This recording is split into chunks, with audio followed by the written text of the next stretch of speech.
Chapter 779. With just one look, Yang Chendong could imagine what kind of life the 10,000 Tatar soldiers were living. According to Su He, Shibi was second only to Amu Gulong. If even he was so thin, one could imagine what kind of life the other ordinary soldiers were living. These thoughts just flashed through his mind. Yang Chendong looked at Shibi, who was kneeling on the ground, and said, "I heard from Commander Su He that your mother is Han? How can you prove it?" It was no wonder that Yang Chendong would ask such a question. He still valued Han blood. Wasn't there a saying? Those who were not of the same race would have different hearts.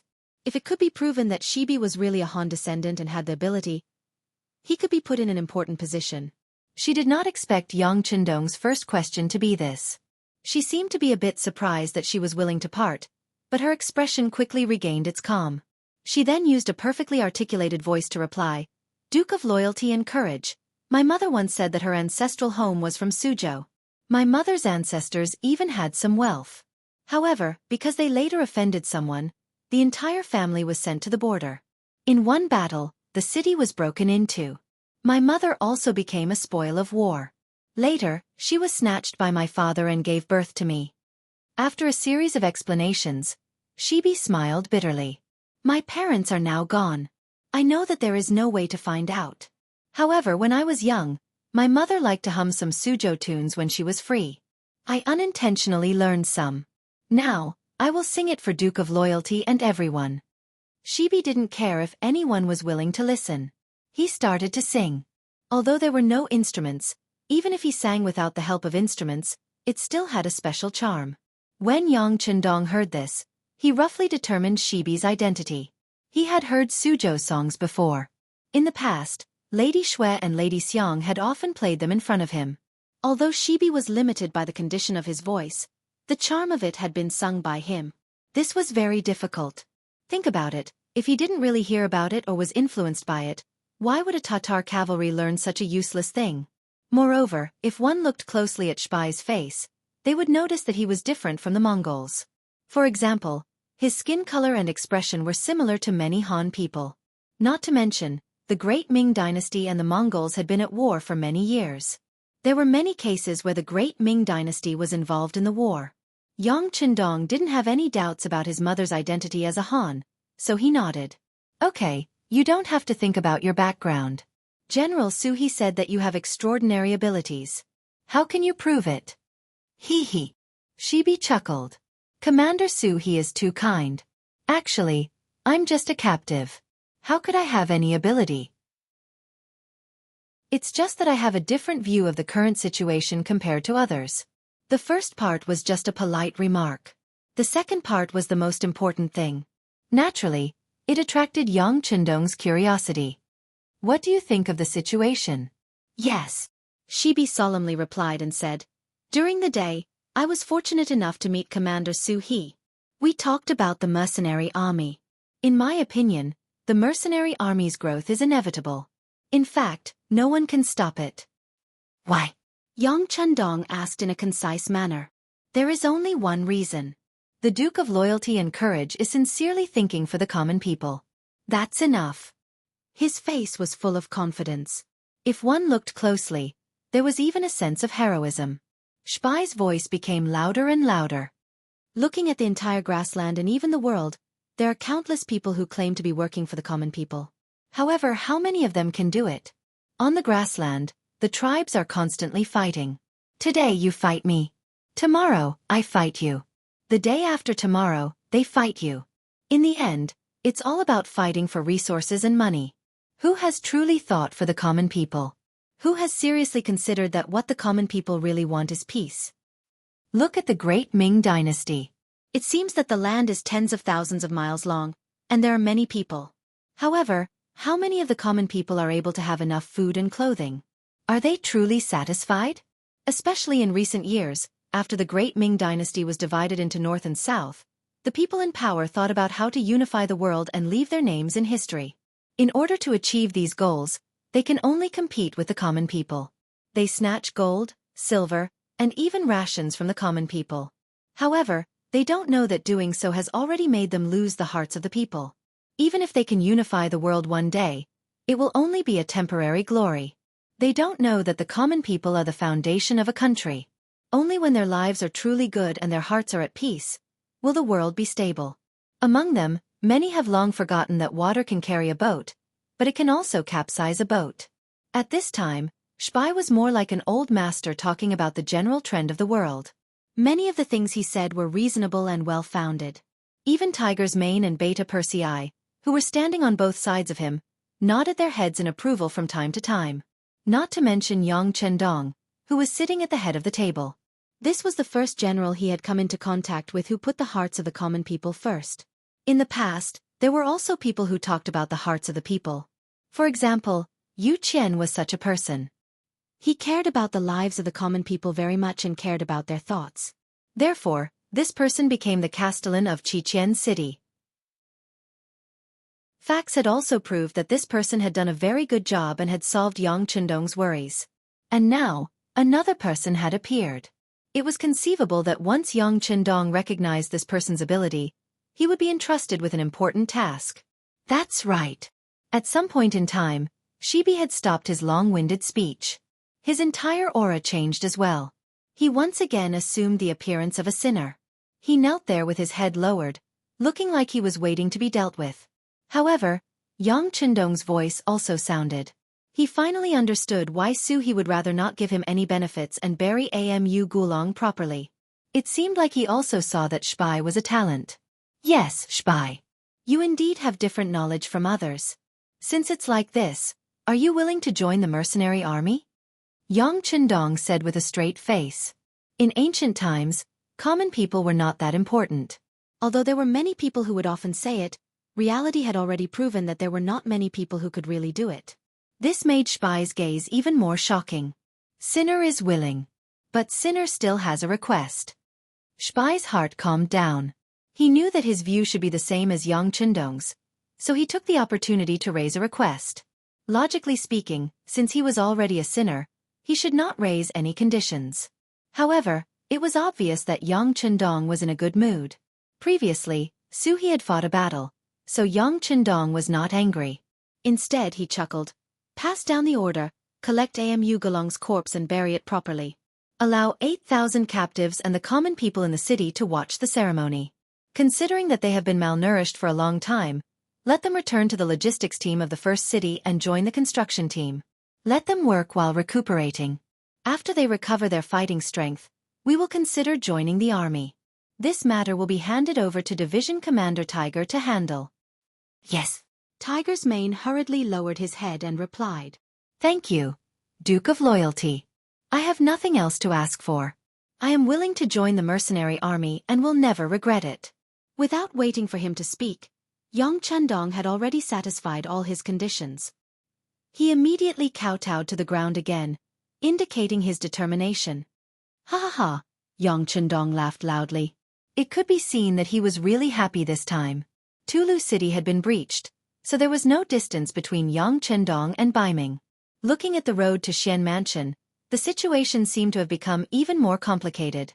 Xian Mansion, it was not an exaggeration to say that Baiming was the northern gate of the capital. Once one entered here, one could pass through the wooden fortress and enter Huai Lai. After passing through the Juyong Pass, one would be in the capital. Naturally, Baiming had also put in a lot of effort here.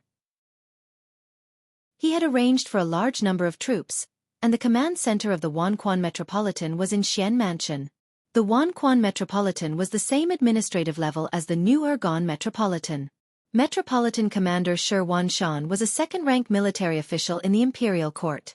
Not only that, he was also a scholar who was good at war and good at strategizing.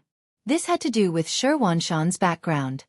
His father was a scholar, and because he was forced to make a living, he was sponsored by a few wealthy gentry in the village to open a school.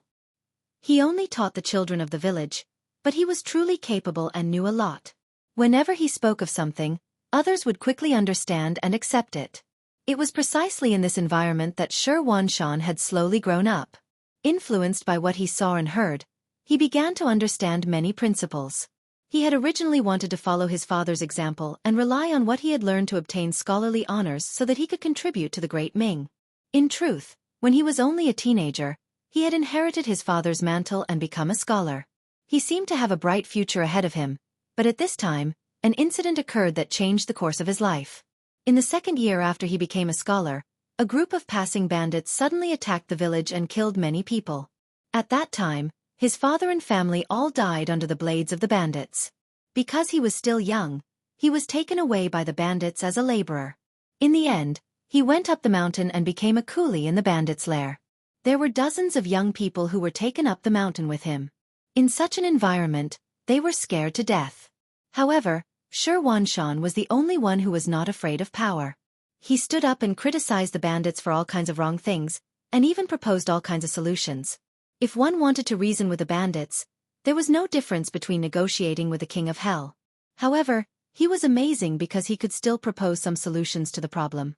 The bandits followed his suggestions and soon found that things had become much simpler. As a result, Xianxia probably did not expect that he would be valued by the bandits. The defense of the mountain and how to develop in the future all fell into his hands. Chapter 780. Reality proved that gold would shine no matter where it was. Xianxia suppressed the hatred in his heart and began to wholeheartedly help the bandits expand their power. At the same time, he also learned to blend in and learn some of the strengths of these people. Slowly, he learned martial arts with the bandits. Under his hard work, he gained a good ability. Then he used his knowledge to lead the bandits to clear out the nearby bandits one by one. In the end, he used more than 10 years to develop himself to a very powerful level. He himself also had a very high reputation among the bandits. It was also at this time that Xianxia no longer suppressed himself. The seeds of hatred that had been planted in him for many years finally erupted. He led some of his trusted aides to kill the head of the bandit lair, which was the bad guy who had killed his family and fellow villagers. Then he took the head down the mountain and took the initiative to ask for punishment from the nearby yamen. He also told them about his background and the things he had done in order to take revenge over the years. Just like that, the local yamen, which had been a headache for the local yamen, was wiped out in one fell swoop. At that time, the yamen received a lot of money and other benefits from Xianxia and reported this matter to the emperor at that time, Zhu Qizhan. The emperor was very pleased, and Xianxia changed from a bandit to an official. Then he developed step by step in the army. In the end, he relied on the gold and silver he had accumulated as a bandit to pave the way. In addition to his extraordinary ability, he rose step by step. When the Tumu Castle incident came out, Xianxia keenly grasped this opportunity. Not only did he vigorously support the acting emperor, Zhu Qiyu, in his actions, he also used gold and silver to pave the way. Finally, he contacted the chief eunuch, Jin Ing, and expressed his admiration. Finally, step by step, he became the commander of the Department of 10,000 Affairs, a dignified second-grade military official. The history of Xianxia's rise to power was somewhat bizarre and complicated. However, he was proficient in both civil and military affairs. He was also generous with his money. Very quickly, he gained a firm foothold. Not only did he have a high position in the military, but he also enjoyed a good reputation among the civil officials. After all, he was a scholar, and his father was also a scholar. In a way, he could be considered a descendant of a scholarly family. For revenge, he had endured for many years, which was in line with Confucianism. Such a person was more likely to be trusted by the civil officials than other military generals. It was also because Xianxia was strong that in the year he was in charge of the Wan'ol division, there were rarely any Mongol cavalry around the Xian manor that he was in charge of. The only time Mu Wangguilang led an army to attack him, he was easily defeated by him, which further established his reputation.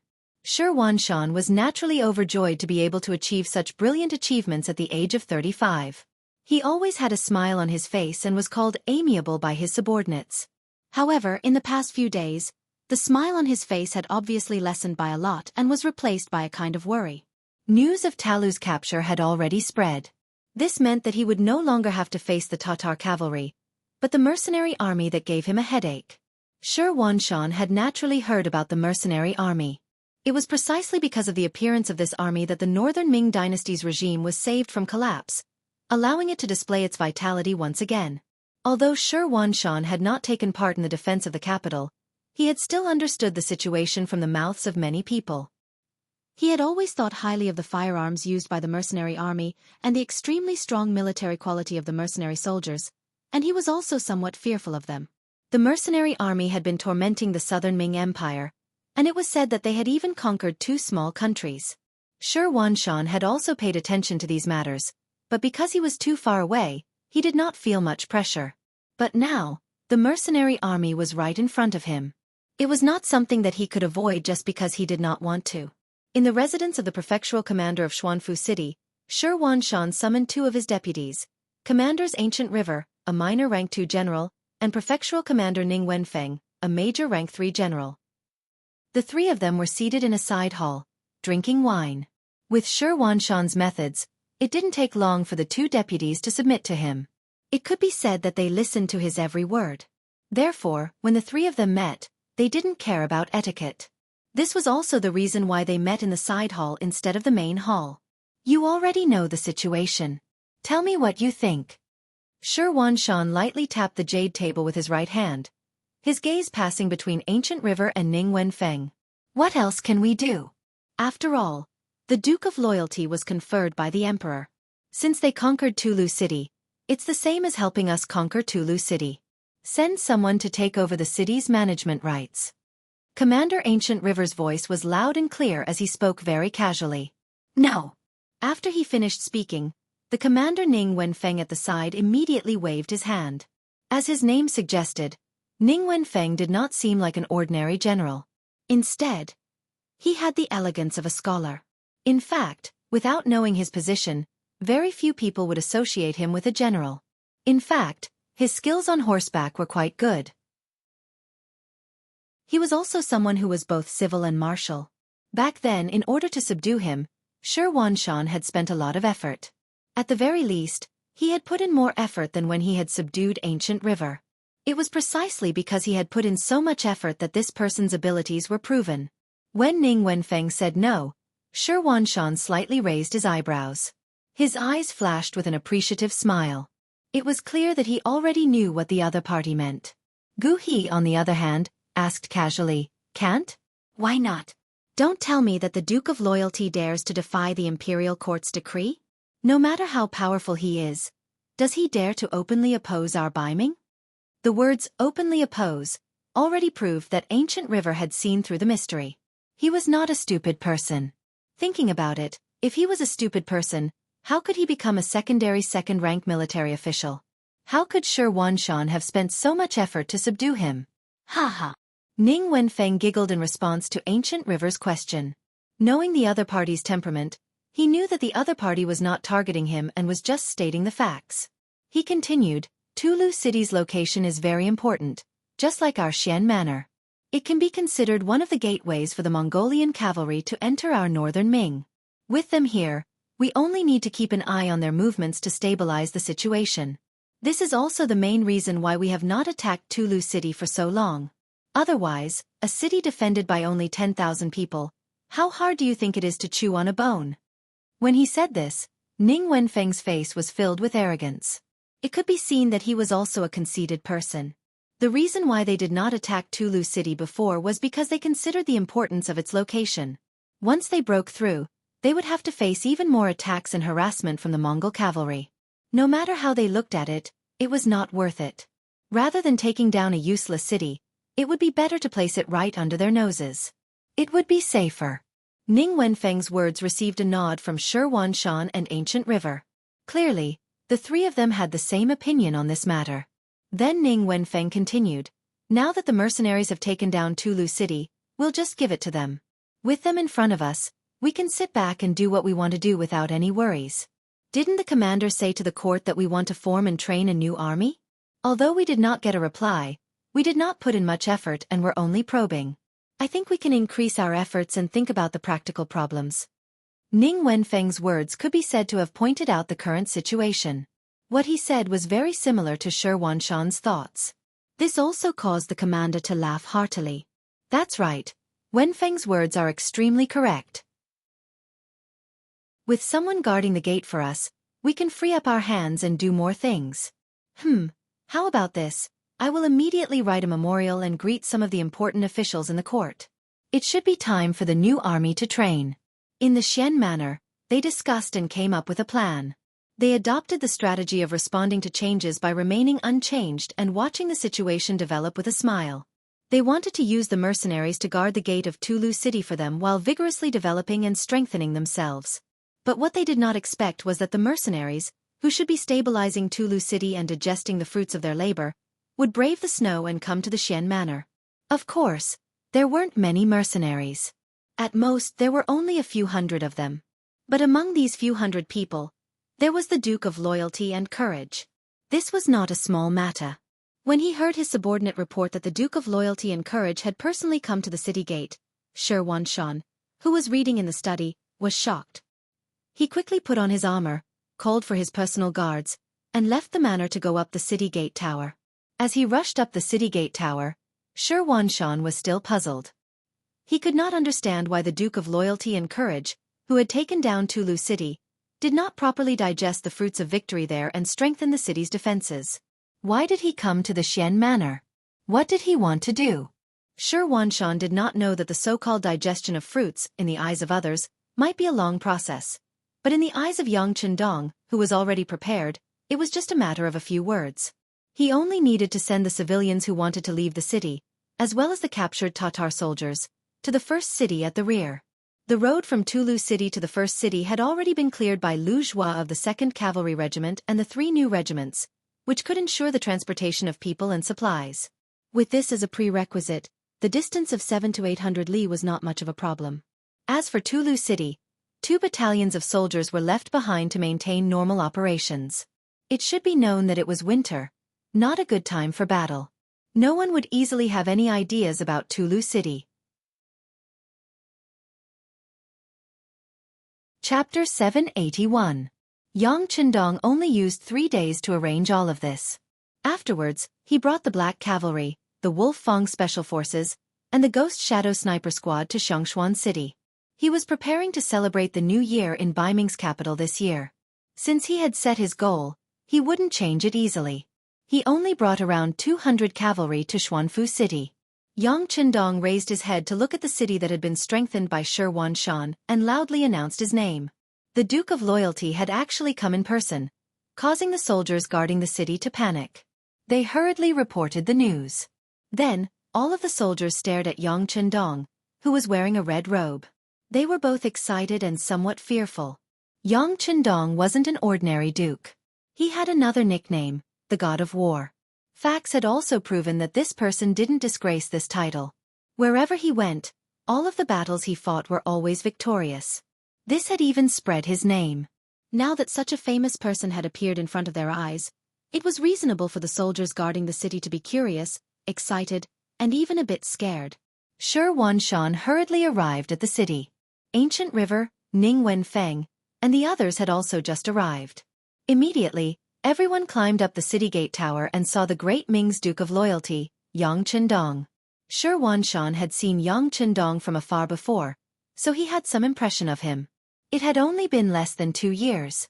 With this glance, he immediately confirmed the person's identity. He immediately whispered to Ancient River, Ning Wenfeng, and the others beside him, "It is indeed the Duke of Loyalty." His identity was verified, and he couldn't see any large army ambushing him. Shi Wanshan chuckled and loudly said, "I didn't know that the Duke of Loyalty had come. I'm sorry for not going out to meet you. I've sinned. How about this? I'll immediately order people to open the city gates. Duke of Loyalty, please wait for a moment." Well said, well said. With a smile, Yang Chendong gave people a very gentle feeling. He immediately recognized the person who had shouted on the city wall. It was Shi Wanshan, the commander of the all-encompassing army. In Xianxia's security bureau, according to Yang Chendong's instructions, they not only needed detailed information about important targets and people, but also needed portraits and other evidence. Otherwise, wouldn't it be a big joke if they only knew his name and met him one day but didn't recognize him? Therefore, Yang Chendong had seen the portrait of an important figure like Shi Wanshan many times, so it was not surprising that he could recognize him immediately. The thick and heavy city gates slowly opened without making any other sound. With the cooperation of more than a dozen Baiming soldiers, the city gate was soon opened. Shi Wanshan and the others were also approaching on horseback. As he watched the city gates open, Yang Qindong smiled and quickly analyzed the situation in his mind. Then, from this small matter he came to a conclusion. This Shi Wanshan should be ready to attack at any time, eyeing Tulu City like a tiger eyeing its prey. Otherwise, the opening of the North City Gate would not have been so easy. One had to know that if a city gate was left untouched for a long time, it would rust. Once it was opened, it would emit creaking noises. However, there was no such sound now. It was obvious that this gate had been opened often in the past. It was self-evident what this meant. Shi Wanshan did not expect that such a small matter would lead to so many things. At this moment, he was still riding his horse with a smile on his face. When he was 5 meters away from Yang Qindong, he jumped off his horse. Then he lowered his head and said respectfully, "Commander of the Department of Wanquan, Shi Wanshan, greets the Duke of Loyalty." Duke, Marquis, and Count. These 3 titles had very different statuses. If the other party was only a Marquis, Shi Wanshan would not have to bow like this. However, a Duke was different. Yang Qindong also had the title of War God. He enjoyed a very high status in the army. It was normal for him to bow like this. When Shi Wanshan got off his horse, Ancient River, Ning Wenfeng, and the others behind him also got off their horses to greet him. Yang Qindong did not move from his horse. He just nodded and said, "Commander Shi, thank you for your hard work. Generals, thank you for your hard work." Yang Qindong's attitude made the generals unhappy. They had given him so much face. No matter what, he should have gotten off his horse and said something. Even if it was just a greeting, it should have been enough. Now, with so many generals saluting and you sitting on your horse, what would the soldiers on the city gate tower think if they saw this scene? This was the result that Yang Qindong wanted to achieve. He wanted to use this method to let the Beiming soldiers know who was the boss. Moreover, this action should not be underestimated. It would greatly increase Yang Qindong's reputation. Just like now, when the soldiers on the city gate tower looked at Yang Qindong, their gazes became much more reverent. Shi Wanshan was also a bit annoyed. With his intelligence, he naturally knew why Yang Qindong did this. However, he couldn't say anything. It was just this small matter that made him put away his pride and pay more attention to Yang Qindong. In the past, Shi Wanshan was rarely at a disadvantage, even if it was a small matter. But now the 2 sides had just met and he had suffered losses. Not only did this not make Shi Wanshan angry, but it also made him more cautious. It had to be said that this was a character. After the 2 sides greeted each other, Shi Wanshan and the others accompanied Yang Qindong into the city. In Xianfu City, many of the citizens who lived here walked onto the streets. Many of them had heard of Yang Qindong's great name. Now that they came out, it was only because they wanted to pay their respects to him out of curiosity. With so many citizens suddenly walking on the streets, Shi Wanshan was afraid that something would happen. He immediately ordered Ancient River and the others to send out troops to maintain order. However, Yang Qindong waved his hand with a smile. "Sigh, this is the enthusiasm of the citizens. How can we disappoint them? It's fine." After saying this, Yang Qindong took the initiative to wave to the onlookers while riding on the horse. He even cupped his fist and saluted when he saw some older elders. His respect for the elders was vividly reflected, and he quickly won the favor of many people. In ancient times, many people valued filial piety. Some dynasties directly governed the world with benevolence and filial piety. Yang Qindong's current actions were in line with the national conditions of that time. It was also a way to quickly win the hearts of the citizens. After spending close to 2 hours, Yang Qindong and the others finally arrived at the commander's residence. Shi Wanshan warmly invited them to welcome the Duke of Loyalty. Along the way, Yang Qindong appeared to be greeting the citizens, but in reality, he was observing the situation in Xianfu through these matters. He noticed that the people here were in good spirits and wore thick clothes. Their living conditions should be passable. Shi Wanshan couldn't help but look at him in a higher light. No matter what, Xianfu was considered a border city. In a city like this, the appearance of the commoners should have a lot to do with this commander. Yang Qindong was curious about capable people. He naturally wouldn't reject Shi Wanshan's invitation. He smiled and nodded in agreement. Soon, the mansion became bustling with activity. Shi Wanshan knew how to conduct himself. Not only did he arrange a sumptuous banquet to invite young Chendong, he also warmly entertained the 200 cavalrymen he brought with him. Good wine and good meat were served. Then, he happily arranged for Song Wenfeng to represent him in receiving the guests. As he walked to the main table, he gave the other party a thoughtful look. Song Wenfeng smiled and nodded. She seemed to understand the commander's intentions and warmly greeted the 200 cavalrymen. At the main table, Yang Chendong sat at the head, followed by Shi Wanshan. Ancient River and the others accompanied them, toasting to each other. The atmosphere was very harmonious. During the banquet, Shi Wanshan constantly spoke words of admiration. For example, Yang Chendong had led the mercenaries to defeat Yes Hen, won the battle to defend the capital, and raised the prestige of Baiming. He also heard that he had taken care of a few ignorant foreigners in the south and strengthened the prestige of the great Ming army. Yang Chendong only smiled and modestly declined these words. He didn't show any arrogance because of these things. Shi Wanshan saw all of this and was even more shocked. How could this young man who looked to be in his early 20s have such a calm temperament? How did he train himself to be like this? Thinking back to when he was in his early 20s, he was still suppressing his temperament in the bandits' lair. However, at that time, he was also very hot-tempered. He definitely couldn't be as indifferent as Yang Chendong. At the same time that Yang Chendong became more important, he was even more curious about the other party's sudden appearance in Xian Manor. After 3 rounds of wine and 5 dishes, he pretended to be slightly drunk and asked, "Duke, I wonder if there is something important that you have suddenly come to my Xian Manor this time?" "No." Yang Chendong still had a smile on his face as he replied, "No." "Then what is the purpose of the High Duke's visit?" Gu He pretended to be puzzled and asked, "Haha, I'm just passing by. After all, I'm going to Baiming's capital, and the Xian residence is a place that I can't avoid." Yang Chendong still had a smile on his face as he replied, as if he was talking about an extremely ordinary and simple matter. But it was precisely this sentence that caused Gu He's expression to greatly change. Even Shi Wanshan, who was at the side, had a shocked expression flash across his face. However, his reaction was very quick and he immediately returned to normal. "Duke, you're going to the capital?" Gu He was truly shocked. Logically speaking, with Yang Chendong's current status, even if he wasn't an enemy of the Great Ming, he couldn't be considered a friendly friend either. As the saying went, a gentleman would not stand next to a collapsing wall. If he continued to stay outside, given the strength he had displayed, neither Baiming nor the southern Ming would casually fall out with him. But if he personally went to the capital, it would be like a bird flying into a cage.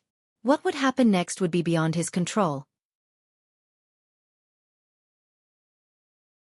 Chapter 782. It was such a simple logic that anyone could see it. How could the Guild of Loyalty not understand it? Yet he still made such a choice. What was he planning to do? Was he not afraid of death? It wasn't just Ancient River. Everyone else was also shocked. However, some people acted well and didn't show it, while others' faces betrayed everything. Yang Chendong took in everyone's expressions from the corner of his eyes. Then he smiled and said, "I was originally a citizen of the Great Ming.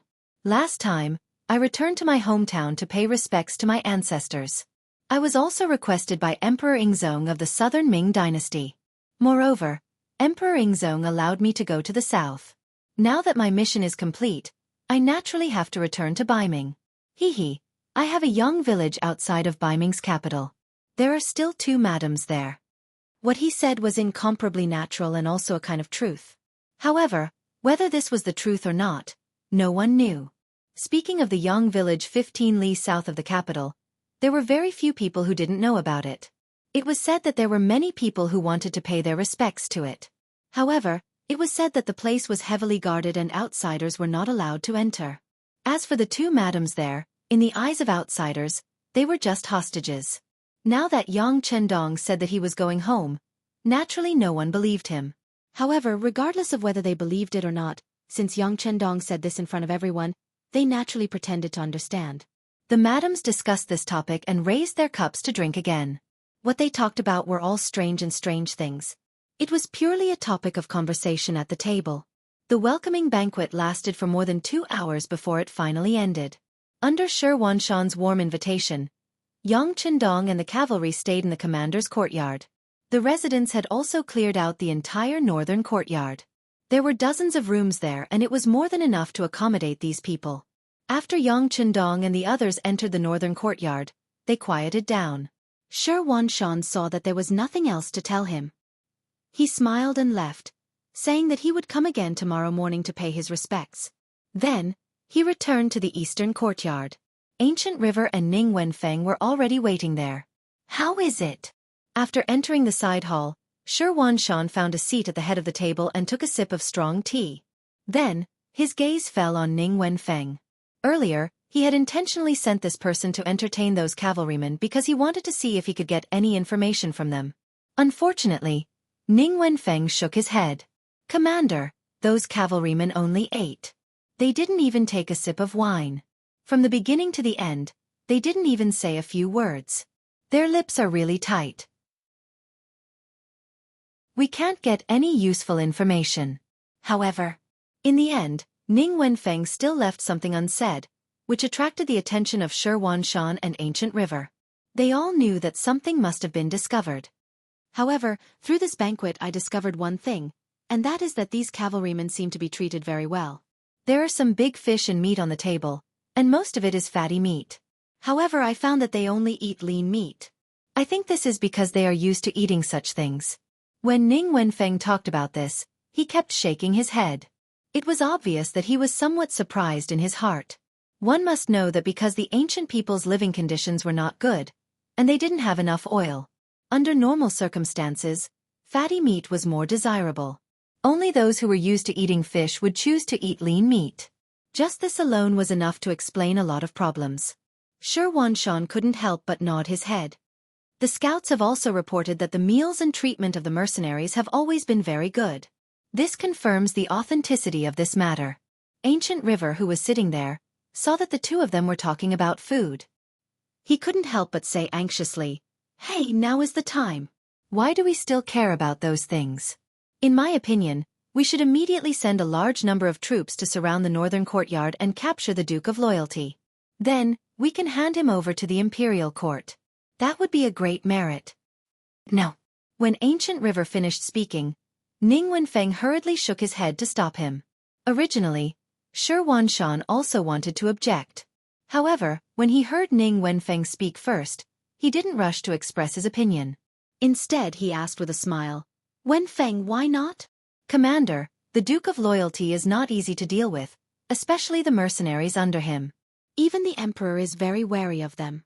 Right now, we haven't figured out the intentions of the higher-ups, so we can't just make a decision. What's more, if we touch the Duke of Loyalty, the mercenaries will definitely take action. Once they're angered, they'll launch an all-out attack on us. Not to mention whether our Xian manor will be able to hold on. Will the higher-ups hand us over to stabilize the situation?" Ning Wenfeng's thoughts were so far-sighted that Shi Wanshan nodded his head repeatedly. At the same time, Ancient River's face was filled with shock. Yes. If we make a move now, the Imperial court might be happy for a while, but once the mercenaries make a fuss, the higher-ups will probably push us out as scapegoats. We can't do something like that. If only Eunuch Deng was here. The eunuch Deng that Ancient River spoke of was the eunuch guardian of the Xian Manor, Deng Chong. A while ago, the emperor wanted to know the situation here, and summoned him back to the capital for questioning.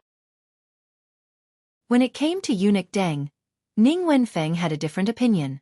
It's actually a good thing that eunuch Deng isn't here. Otherwise, if he wanted us to capture the Duke of Loyalty, what do you think we should do? Disobeying his orders is the same as disobeying the emperor's decree. Which one of us can bear the consequences? And if something happens in the future, he can send us back at any time, but the rest of us will have to suffer. Ancient River's face paled at this reminder, and he inwardly sighed. As expected, he couldn't think as well as Ning Wenfeng, so he modestly asked, "Then what should we do next?" "Based on what you've said, the Duke of Loyalty is a hot potato that will bring misfortune to whoever takes him over." Haha, that's about right. Since we now know what sort of status he has, it's better to immediately send him out of Xian City. As for whether he wants to return to Tulu or go to the capital, that's his choice. Ning Wenfeng chuckled, clearly agreeing with Ancient River's analogy. Send him away now? Isn't that a little too hasty? This time, it was Shi Wanshan who spoke. It was clear that he was somewhat unwilling to part with such a fat piece of meat being delivered to him. He felt that if he didn't do anything, he would be letting down this opportunity that had been thrown at him. Ning Wenfeng could understand what Shi Wanshan was thinking. After all, this was an opportunity. Alas, this bait was too big. So big that they simply couldn't swallow it. If they forcefully swallowed it, it would be delightful for a moment, but soon, their stomachs would burst open. Therefore, when he saw that Shi Wanshan was still hesitating, he had no choice but to say, "Commander, this matter can't be delayed. Once Eunuch Deng finds out about this and sends someone to pass down the order for us to take action, I'm afraid we won't have any other choice." This reminder caused Shi Wanshan's expression to change. That's right. We should send them away quickly." Seeing that Shi Wanshan had listened to his suggestion, Ning Wenfeng added, "Yes, we'll send them away tomorrow morning and then send someone to inform Eunuch Deng in the capital that we don't dare to act on our own. Moreover, the Duke of Loyalty is certain to be in a hurry to leave, so we can't stop him. Thus, we'll leave the matter up to them." Logically speaking, with Shi Wanshan's intelligence, it wasn't that he hadn't thought of these things. It was just that the implications of this matter were too great, and for a moment, he was a little fascinated and couldn't extricate himself. Now that he heard this, he immediately made the right choice. "Okay, I'll persuade the Duke of Loyalty to leave tomorrow morning." The East Courtyard was still secretly plotting and thinking of a way to deal with this. In the North Courtyard, Beta Persei also came to Yang Chendong's side and asked for instructions. There was another person standing at the side. He was thin, and who else could it be but Xiao? Tiger's Mane didn't return to the capital with Yang Chendong this time, but stayed in the first city area. The sixth young master wasn't here, and the military here also needed a strong person to hold the fort. Tiger's Mane, who had just become a division commander, obviously had such qualifications. Tiger's Mane wasn't here, but he had asked Xiao to accompany him. It was obvious that Yang Chendong really thought highly of this person's ability. Xiao's speech about the people deeply won Yang Chendong's heart. In order to get to know this person better, and also to give him some pointers, Yang Chendong kept him by his side. This action naturally caused Shi Biao to be extremely excited. Xiao's mother was Han, and he originally had some Han appearance. Now that he had changed into the Black Knight's clothes, no one could tell that he was originally the Deputy General of Tulu City. And just now, Yang Chendong was talking to him about the current situation. Beta Persei entered the room, first glanced at Xiao, nodded as a greeting, and then turned to Yang Chendong and asked, "Young master, the captain's asked if we should be fully armed tonight and be ready to fight at any time." "No need." Yang Chendong waved his hand and said decisively. "Then what if this Shi Wanshan has other ideas? If we aren't prepared at all, I'm afraid that we won't be able to guarantee our safety." Beta Persei added anxiously. Usually, when he was by Yang Chendong's side, he was very obedient. Usually, when Yang Chendong said one, he wouldn't say two. But now the situation was different. They were in someone else's lair, and it was related to the sixth young master's safety, so he had to say more. He also knew that Beta Persei would ask this because he was worried about his safety. Yang Chendong didn't mean to blame him, but said indifferently, "If they really want to fight, do you really think that we can stop their army with just 200 riders? Okay, tell the soldiers to have a good rest today. We still have to travel tomorrow."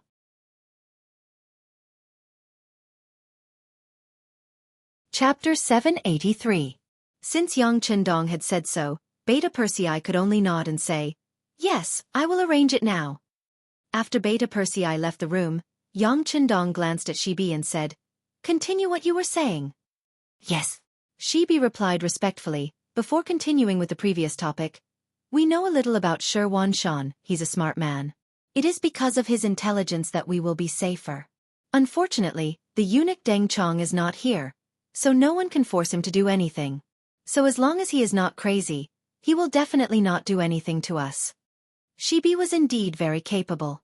Her analysis was actually consistent with the East Courtyard's view. Yang Chendong nodded in agreement and said, "You just said that we can leave the city tomorrow morning. How can you be so sure?" Replying to the sixth young master, "I will say the same thing. Eunuch Deng Chong is not here, so this is Shi Wanshan's opportunity. Otherwise, once the news spreads, Deng Chong might react and send someone to give instructions. I am afraid that the development of the matter will not be up to Xianxia to decide. Xibi was very mindful of his identity. Although he boasted of being smart, in front of Yang Chendong, he would only say what was asked and would not show off. This was because Yang Chendong was a smarter person than he was. After hearing this, Yang Chendong valued Xibi's ability even more. This was exactly the same as the result of his analysis. This was also the reason why he dared to appear in the Xian mansion with only 200 cavalry. His life was indeed valuable, but at the same time, it was also dangerous. Unless Northern Ming was prepared to shed all pretense of cordiality with the mercenaries, at least on the surface, they wouldn't dare to make a move on him. This gave him a chance to move freely. Well, you must be tired from the journey. Go and have a good rest. I have arranged for people to prepare ginseng soup for you. Remember to drink it when you go back. It is good for your body to recover quickly. Looking at the thin Xibi, Yang Chendong said with concern. Thank you, sixth young master. She was very excited, and her face was also very touched. The other party's importance and concern in his life made him feel like he was willing to die for someone who knew him well. In his heart, he had already recognized this master and would not change in this life. Just like that, the night passed peacefully, and nothing happened. When the sun rose the next morning, Xianxia, with his eyes still bloodshot, appeared outside the northern courtyard. He wanted to see Yang Chendong. Xianxia had already heard from the people in the mansion that the Duke and the 200 cavalry had rested well last night. They had only arranged for 2 soldiers to guard the gate of the northern courtyard and did not do anything else. When he heard this report, Xianxia couldn't help but sigh. Seeing Xianxia's hypocritical look, Yang Chendong's interest was piqued and he teased him. As expected, Xianxia's expression changed as soon as he said this. But he had just opened his mouth to urge him to stay, so how could he slap his own mouth? He could only look bitterly at Yang Chendong. Chuckling, Yang Chendong changed the topic. This duke appreciates Commander Wan's good intentions, but I haven't seen my wife for nearly 2 years and miss her very much. I'd better leave first. All right, since there's a snowstorm, I'm afraid that my cavalry and I will encounter it at any time. For the sake of safety, I'd like to ask Commander Wan to make things convenient and prepare more food for them, such as jerky and wine. The more, the better. Since the other party had asked him to leave, Yang Chendong naturally wanted to take the opportunity to ask for some benefits. Although these things weren't worth much and were only enough for 200 people, it was still enough to discuss the other party. Although the request wasn't high, Xianxia felt a little sick in his heart. Why was it that when his opponent came, not only could he not do anything to him, he had to take out some things to give him as a gift? At this moment, he really wanted to shout angrily that there was nothing he wanted, and if he didn't leave now, he would be caught. But in the end, this was just a thought, and he forcefully suppressed it. Well said, well said. I'll immediately have someone make the arrangements. Xianxia agreed. Yang Chendong was all smiles, but he was extremely vigilant. If the other party was seething with anger, not only would he not be afraid, he would even understand. But a person who could suppress his true thoughts was the scariest. To avoid any unexpected problems, Yang Chendong had his own goal. After receiving the food from Xianxia and the clearance documents, he left Xuanqing with 200 black cavalry and left the Wanquan Metropolitan Division, heading straight for Huailai City. While Yang Chendong's group was on their way to Baiming's capital, an urgent memorial was being delivered to Baiming's capital. The one who had written this memorial was the commander of the Wanquan Metropolitan Division, Xianxia. Since Yang Chendong had appeared in his territory, he naturally had to report this matter to his superiors as soon as possible. After passing through Huailai, entering the Great Wall, exiting Juyong Pass, Baiming's capital was finally within sight.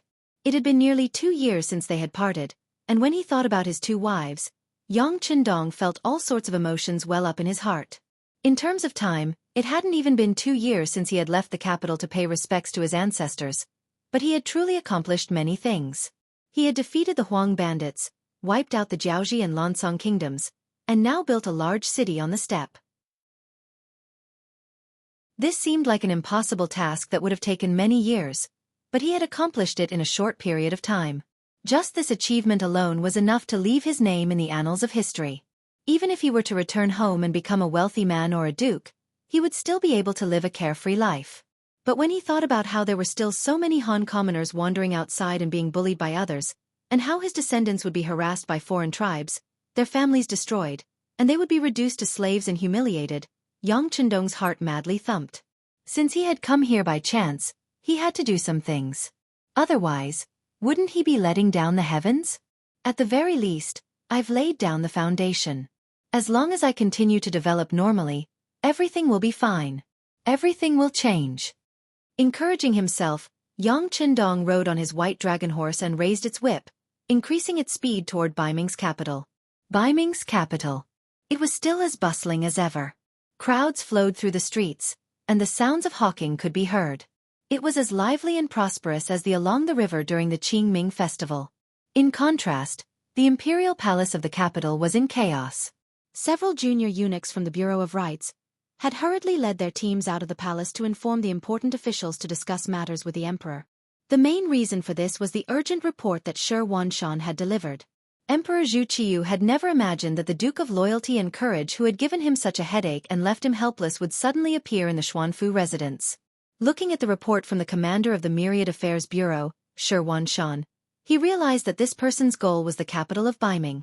When Jining, the head eunuch, hurriedly delivered the memorial to the throne to him, Zhu Qizhen was really startled.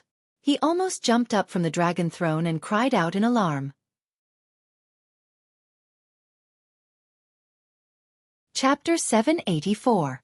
Regarding what Yang Chendong had done with the mercenaries in the north, there were naturally regular reports from the spies of the military's brocade guard, which had also provoked Zhu Qiyu's anger and delight. He was angry because of the actions of the mercenaries in the New Urgon capital region. After 3 battles, Baiming's northern guard had lost nearly 20,000 soldiers. He was happy because Yang Chendong's appearance had greatly reduced the military pressure on Baiming in the north. According to the Datong Prefecture's report, even Wala Yeshan's troops that had already occupied the Hatao region had stopped their attacks because of the establishment of the first city and the appearance of the mercenaries. From this, one could see the prestige of Yang Chendong. It was a pity that this person could not only be used by him. If he could, it would not be difficult to defeat the Southern Ming Empire and unify the world. Zhu Qiyu touched his forehead as if he had a headache.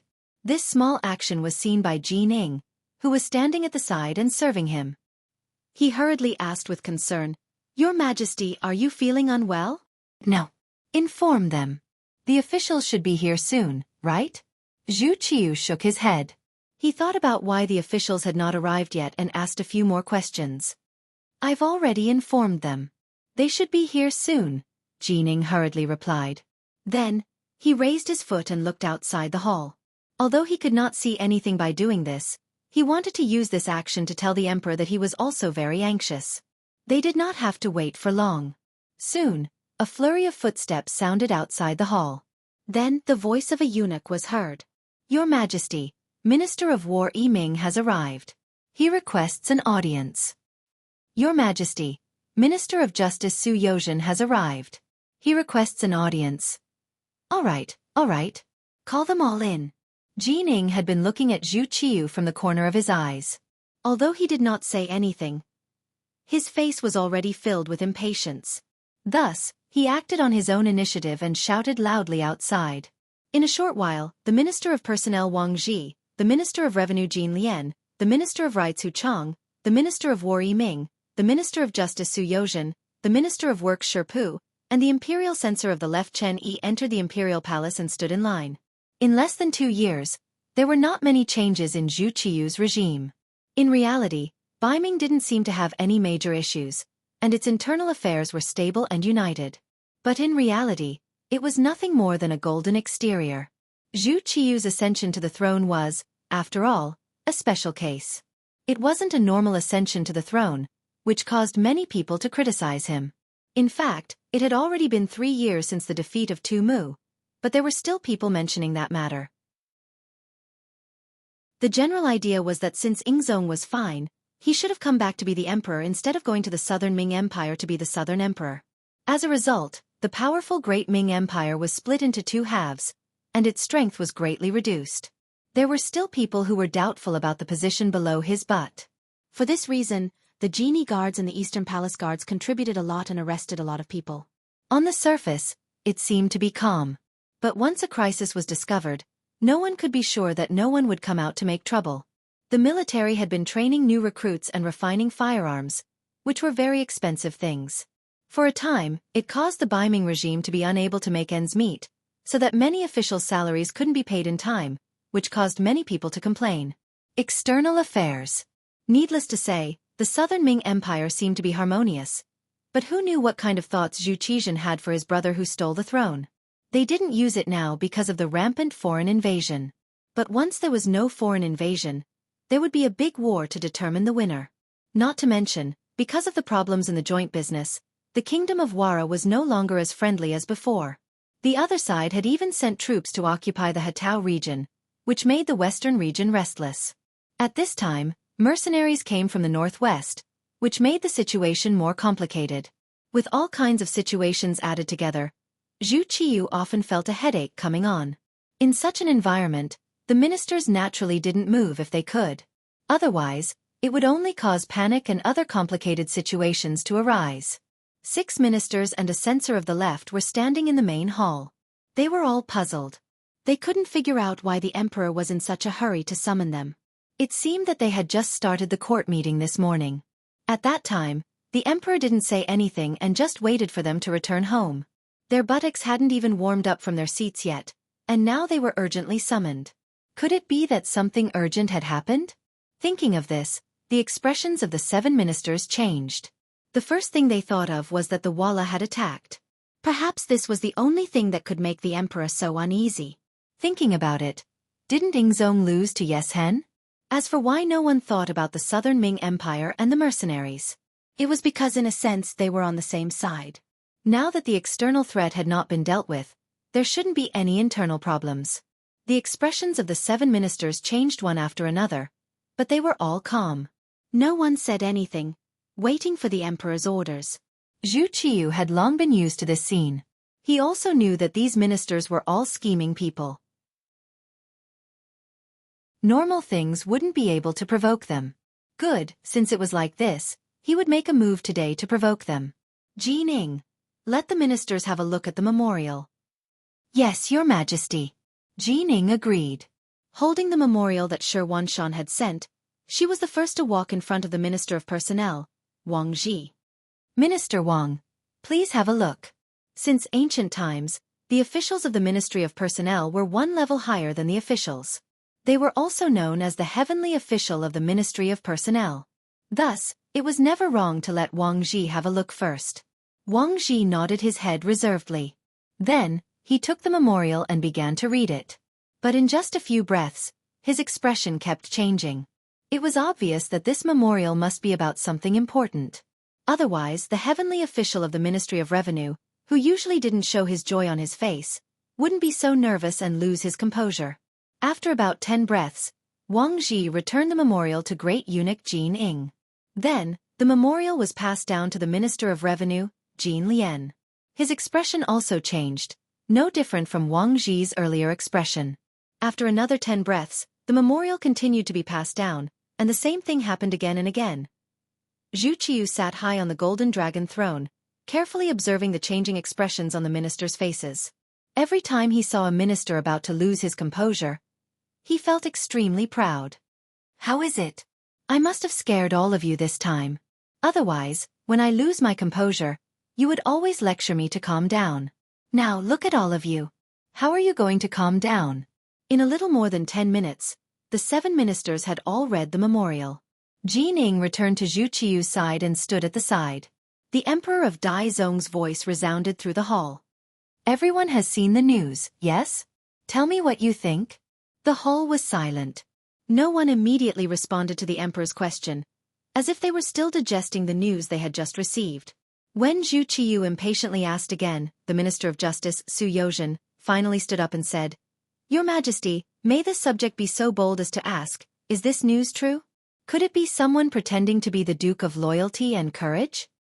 It was no wonder that Su Yozhen would ask such a question. Yang Chendong was no longer the same as before. In the battle to defend the capital after Tumu's defeat, Yang Chendong had stepped forward and led the so-called mercenaries to defeat the menacing Yeshen's Wara army. At the time, He had a reason to say that this army didn't belong to him because he had saved someone, and that person just so happened to be the leader of the mercenaries. Now, it seemed that this was just a story. All kinds of evidence had already shown that the so-called leader of the mercenaries was none other than Yang Chendong himself.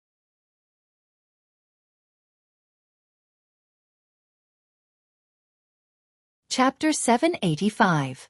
Yiming's voice became louder and louder, and he became more and more excited. When he reached the end of his sentence, his face was flushed red. Evidently, he was excited because of this result. Zhu Qiyu was also excited, and his face was also flushed red. This was the reason why he called the ministers over. He already had such an idea. Since he knew that Yang Chendong was the leader of the mercenaries, how could he not grab hold of him when he was sent to him? Good. In his excitement, Zhu Qiyu couldn't help but nod. However, the Minister of Personnel, Wang Ji, spoke up. Your Majesty, you can't do that. Zhu Qiyu, who was in a good mood, immediately became unhappy when he heard this. When he saw that the person who spoke was Wang Ji, he couldn't help but snort coldly. The dissatisfaction on his face was completely displayed. Wang Ji's grandson, Wang Si, had once been on good terms with Yang Chendong, and had even been part of the first batch of students at the Yang Family Academy. Not only that, but after Yang Chendong left Baiming, everything related to the Yang Family Academy had been taken care of by him. It could be said that he was a true student of Xianxia, and also a staunch supporter of Yang Chendong. Because of this matter, Wang Ji had been accused by many people in the past 2 years. Some said that he was colluding with a foreign country, some said that he was betraying his master for glory, and some even said that he was Yang Chendong's dog, waiting to bite at any time.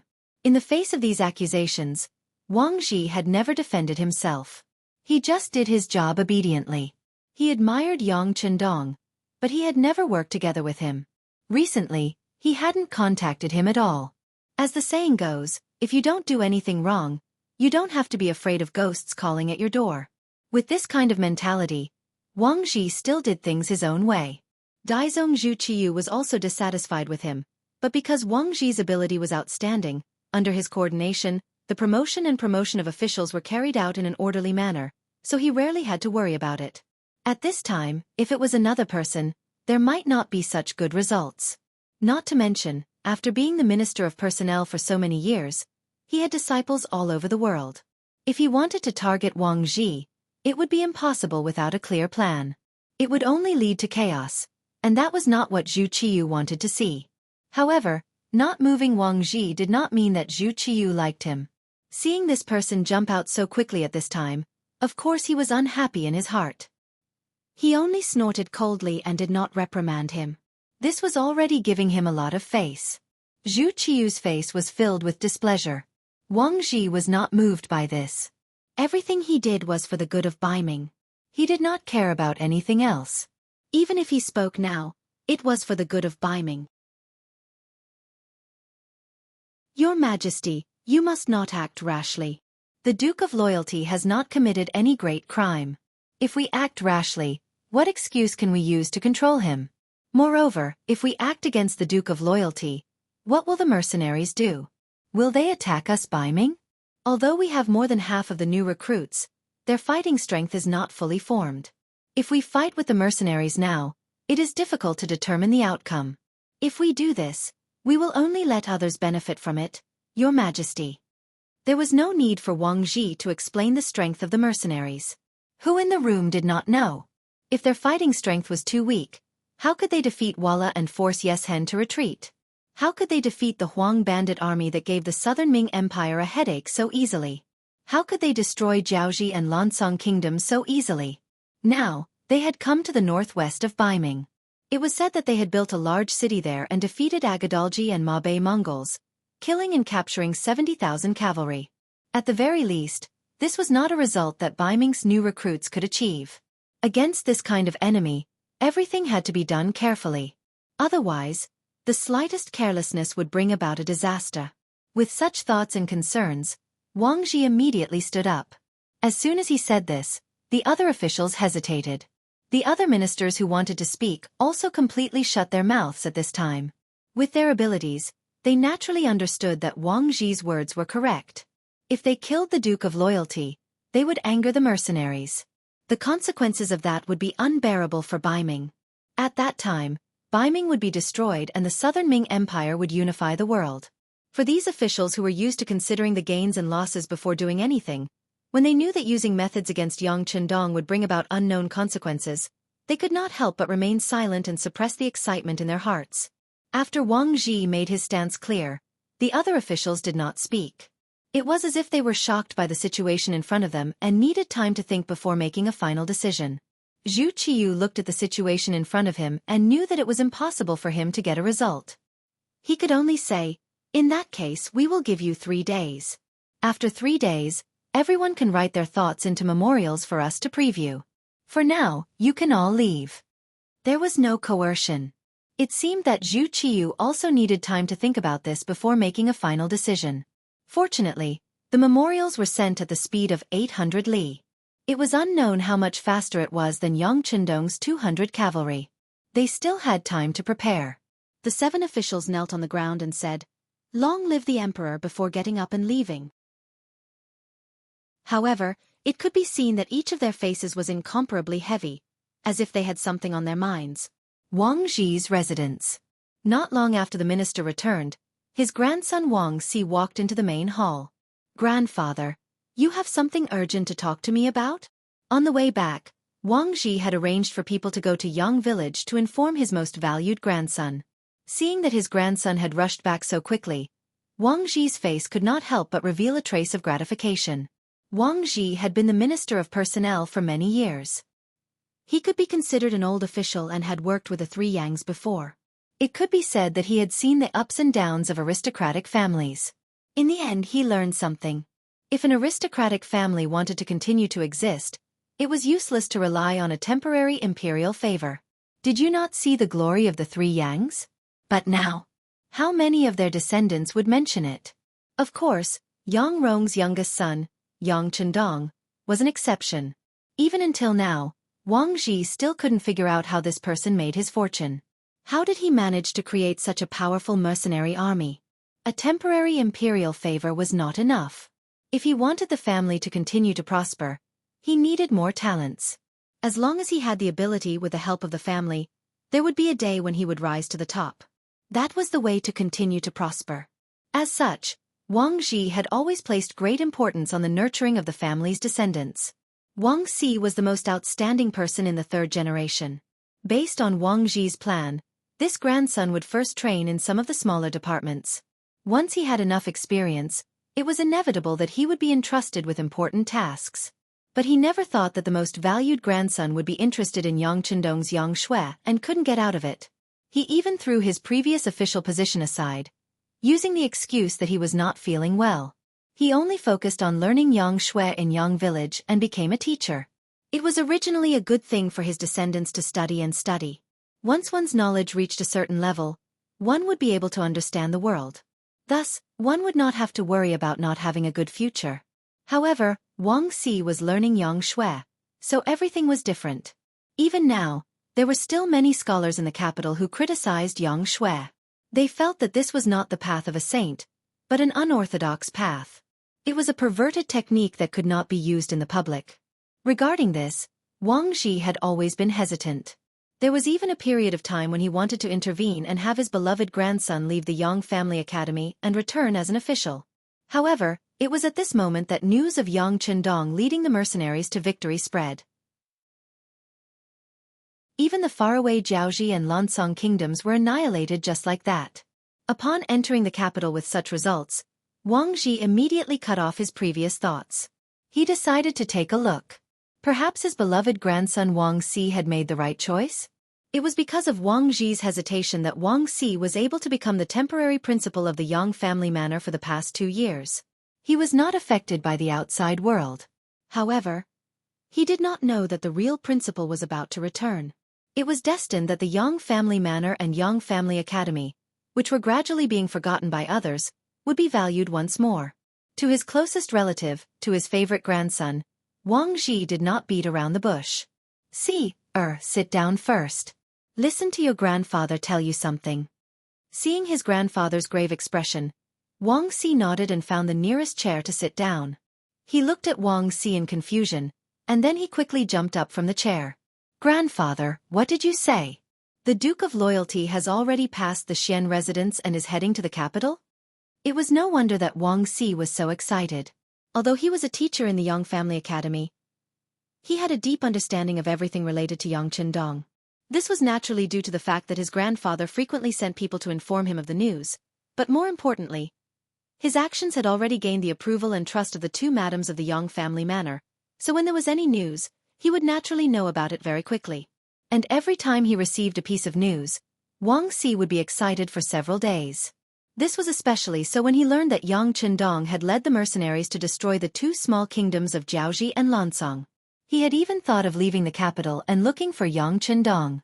After all, Wuxia was still a young man, only in his 20s. Impulsiveness and restlessness were still in their nature. The thought of leading an army to kill enemies on the battlefield made him excited. He only hoped that one day, Yang Qindong would remember him and summon him to his side. He had been preparing for this all this time.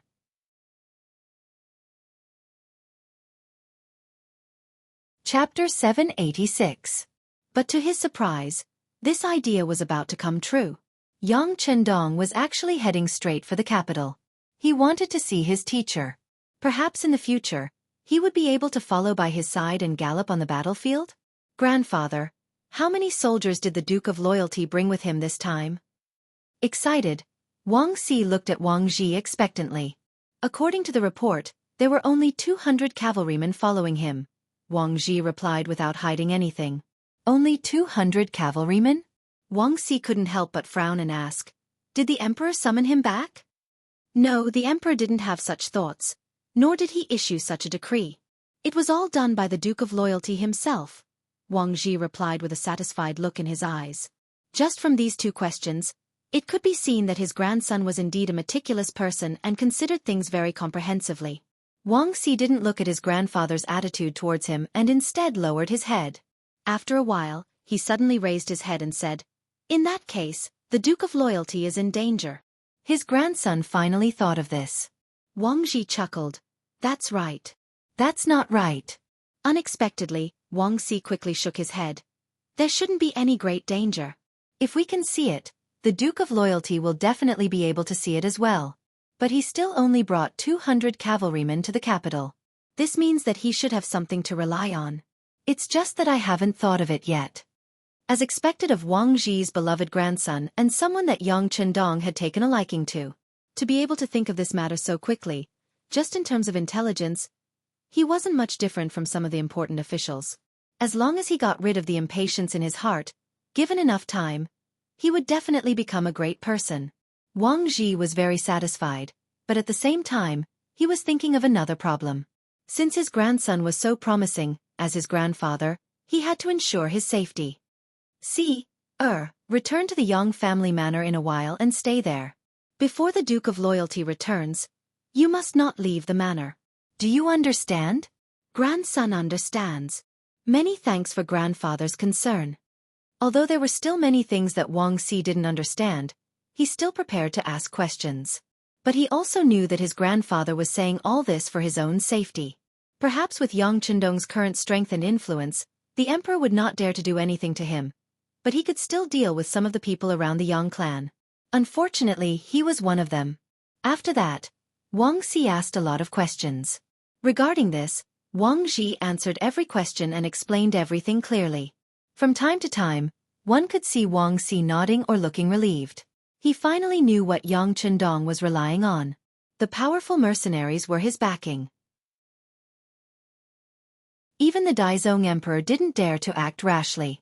Perhaps this was what he was relying on. At the same time, in the Hu mansion, Hu Shao summoned his eldest son, Hu Chongning, to his study. Father and son met in a secret room. He told his father the reason for the emperor's urgent summons. The Duke of Loyalty and Courage is back? It's a bit dangerous to only bring 200 cavalrymen. Hu Chongning was also a smart person. While he was surprised, he also pointed out the key point of the matter. It is a bit dangerous, but it's not important. Hu Shao, who had known the news long ago, had thought of many things on his way back from the palace. Now that he said it was not important, it was clear that he had thought through some key issues. It was still the same question. Why did Yang Chendong only bring 200 cavalrymen back to the capital of Baiming? Could it be that he was stupid or crazy? Or was he so arrogant that he thought that no one would dare to touch him? To be able to control such a powerful force at the age of 23, destroy 2 small countries in succession, and even build a large city on the plains where the situation was complicated and chaotic, it was clear that he wanted to compete with the Mongolian cavalry. How could such a person not think carefully before doing anything? How could such a person make a decision that was child's play? After thinking this through, Hu Chong naturally relaxed a lot. He thought about everything that had happened in the court. Minister Wang Ji had only said a few words to suppress Yi Ming, and also forced the emperor to make a decision carefully. This already proved that Yang Chendong's safety was not a big problem. Of course, this did not prevent people from taking the risk to suddenly kill Yang Chendong. But if someone really did that, it would be the same as putting Baiming on the fire. This was not something that Dai Zong wanted to see. In order to avoid such a problem, he would even take the initiative to send people to protect Yang Chendong. As for calling his son over today, other than the necessary notification, he also had something to ask. Chongning, you are still working in the embroidered uniform guard. You can see if there are any sudden changes. If there are, you must pay attention. Father, are you saying that someone will do something in desperation? No matter what, Hu Chongning had been in the court for more than 10 years. He naturally understood his father's words. It's very possible, Hu Shao said with a solemn expression. There are some things that the emperor might not do, but it doesn't mean that the people below won't do it. You have to know that there are always some people who think that they are smart and can guess the emperor's intentions. And these conceited people are often the ones who ruin things. Not everyone in the world is as smart as Shi Wanshan. Clearly, Hu Zhao's words meant that he had seen through Shi Wanshan's thoughts. Logically speaking, this person was the first to come into contact with Yang Chendong, and he was the most likely person to solve the problem. For example, he could directly send troops to capture Yang Chendong, or even kill him, and send his head to the capital. If he did that, Dai Zong would definitely be very happy. But this way, Shi Wanshan would be in danger. How could the mercenaries let him go? It was even possible that in order to appease the anger of the mercenaries, Dai Zong would personally give the order to punish Shi Wanshan. If that was really the case, it would be the same as jumping into the Yellow River, and he would never be able to wash away his guilt. Shi Wanshan wouldn't be able to see these things, which was why he let Yang Chendong enter the pass. Then, he would send him back 800 li in an urgent manner, and this matter would have nothing to do with him anymore. This method of transferring responsibility was played beautifully, and it would also solve his own safety, but it would also incur Dai Zong's displeasure. Of course, preserving his life was more important. As for whether Dai Zong would be happy or what kind of methods he would use in the future, Hu Shao didn't bother to guess. This matter had nothing to do with him, so why should he think about it? At this moment, it was better to find out more about the embroidered uniform guard. If someone wanted to act rashly, he would be prepared. Yes, father, this child understands.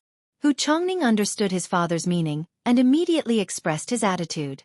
Although the embroidered uniform guard had always been independent when it came to handling matters, and everyone usually carried out their own duties without interfering with each other, his so-called asking about the situation wouldn't yield any results. However, there were some things that couldn't be done without results. After all, Yang Chendong was his son-in-law, and as his father-in-law, he couldn't be indifferent when it came to performing. That's right. Go back and tell the family that if there isn't anything important, they shouldn't go out. It's safer to stay in the residence. Hu Shao instructed Hu Chongning again. Naturally, they had to pay more attention during this critical period. Yes, father. I'll arrange it in a moment. Hu Chongning hurriedly responded. However, he didn't think so in his heart. In his opinion, he was an official of the embroidered uniform guard, and his father was the highly respected Minister of Rights. His students and old officials were all over the world, so who would find trouble with them? And it was this carelessness that doomed Hu Chongning to suffer. Su Yozhen, like the other important officials, hurriedly returned to the residence after leaving the palace. However, halfway there, he sent out his most loyal butler. Not long after he returned to the residence, the butler returned. At the same time, he brought back a message, "Do what you normally do." These words naturally didn't come from the butler, But from the person the butler had gone to see, the intelligence agent Yang Chendong had left in the Baiming capital. Not even the two madams of the Yang clan knew that Yang Chendong had returned to the Baiming capital. It wasn't that he didn't trust them, but that he didn't want them to worry, so he had concealed everything. But Yang Chendong naturally wouldn't hide anything from the security bureau. He had even made arrangements for officials like Su Yozhen, who had secretly joined Yang Chendong. Do what you normally do.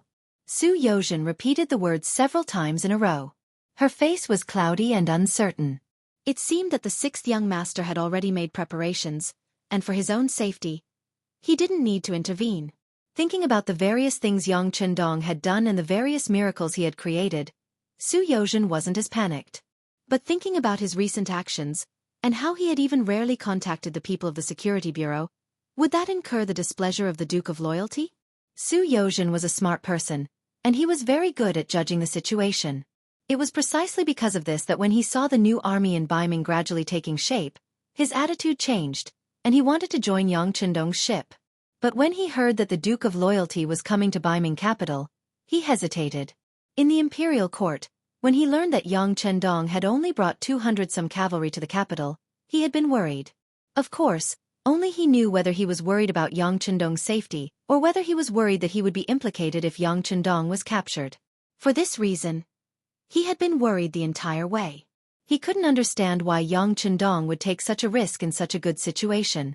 Could it be that he wasn't afraid of death? But now, he was finally at ease.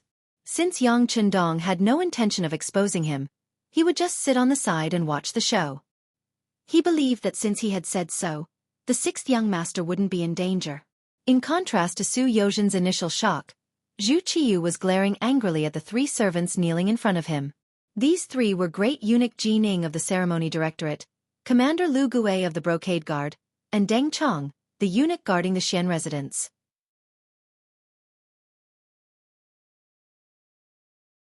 Chapter 787.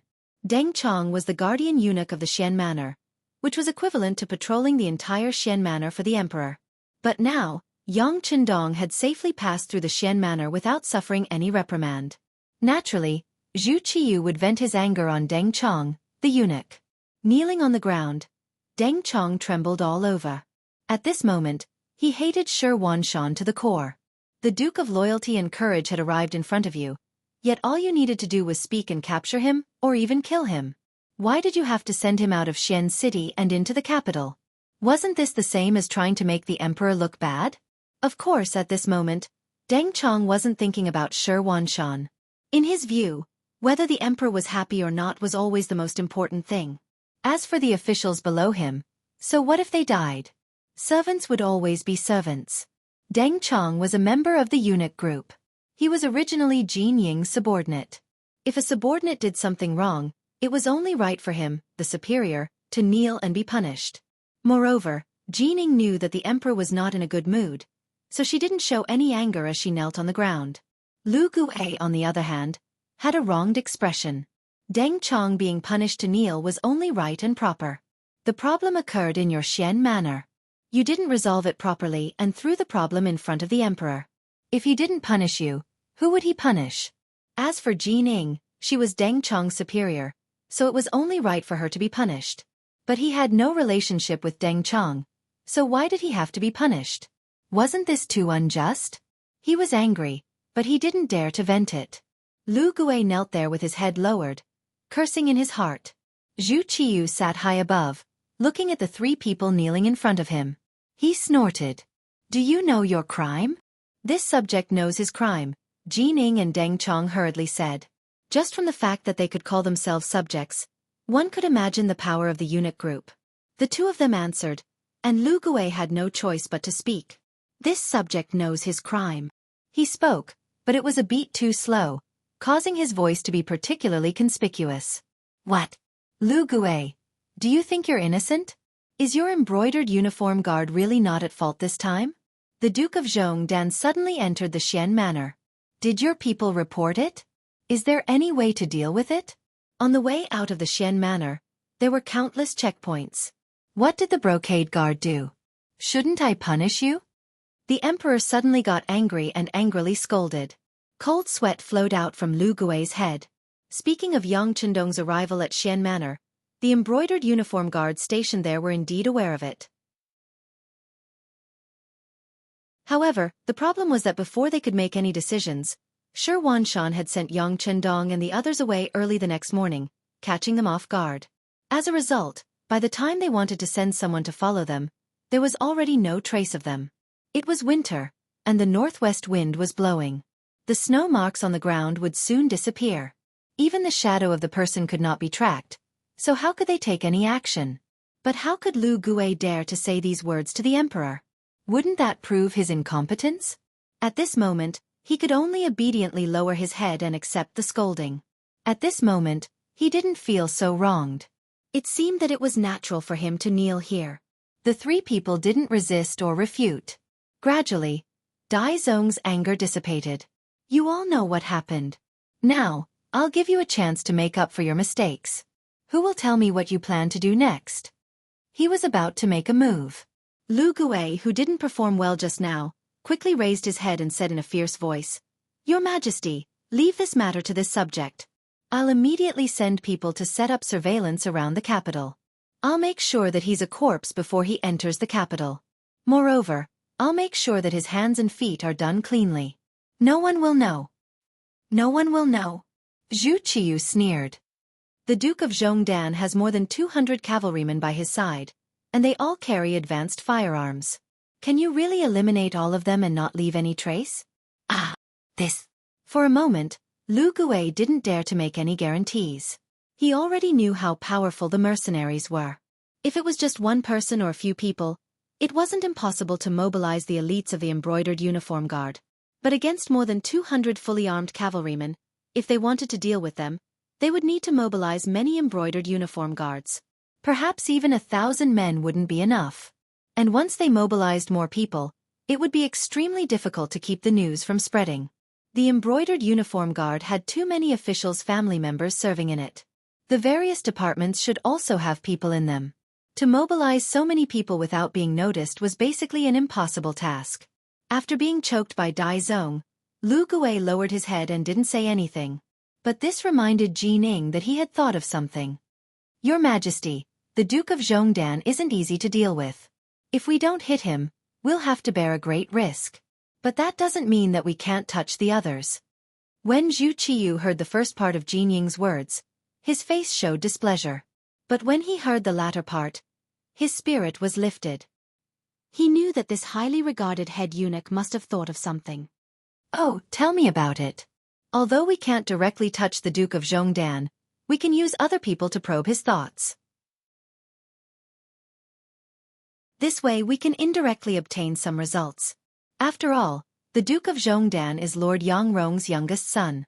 In the capital, he has close connections to all sorts of people. For example, he has 10 some older brothers and sisters. No. This action is too obvious. Zhu Qiyu didn't even wait for Ji Ning to finish speaking and immediately refused.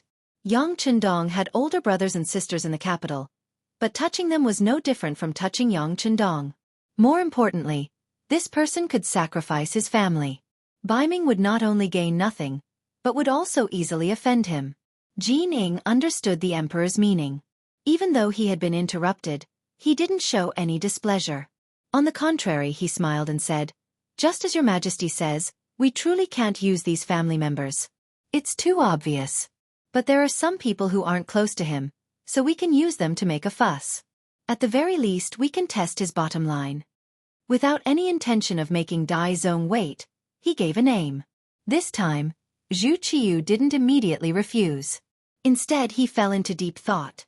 Then, he turned his gaze to Lu Gui, a questioning look on his face. His previous performance had already been very bad. He was afraid that he had incurred the emperor's displeasure. Now that he finally had a chance to perform, how could Lu Gui miss it? He nodded and said, This person is fine. He was originally a member of the Brocade Guard. It's too easy to find fault with him. But his father is the current court. Knowing what Lu Gui was afraid of, Zhu Qiyu decisively shook his head. It's fine. Didn't you say that the Brocade Guard doesn't need to ask for a reason when arresting people? Don't you need to look at the other party's status? Since that's the case, just do it according to the old rules.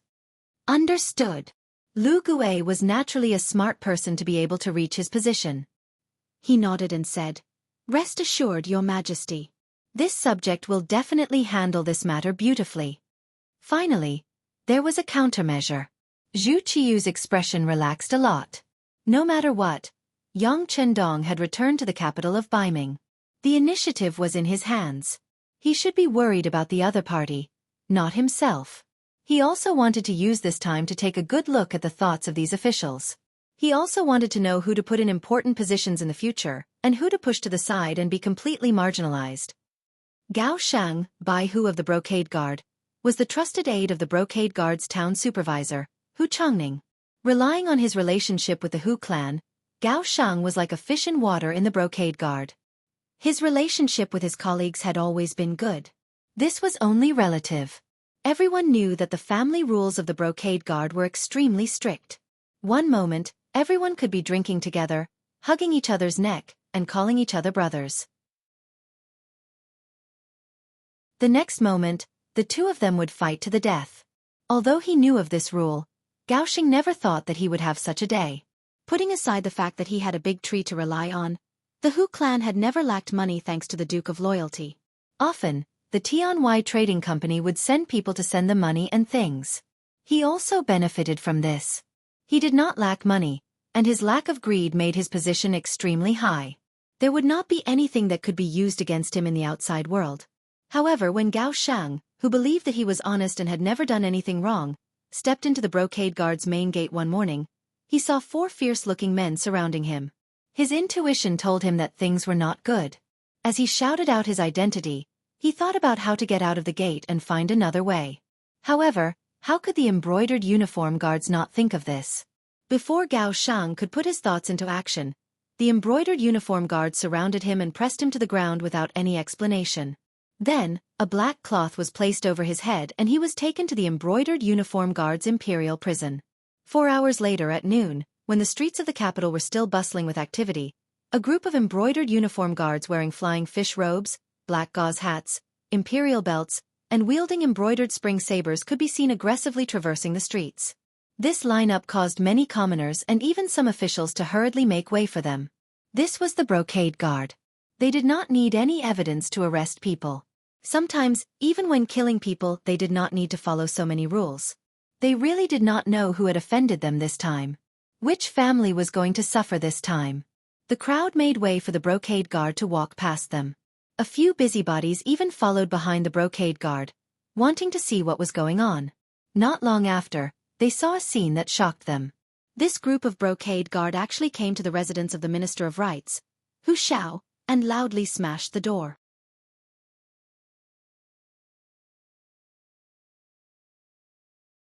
Chapter 788.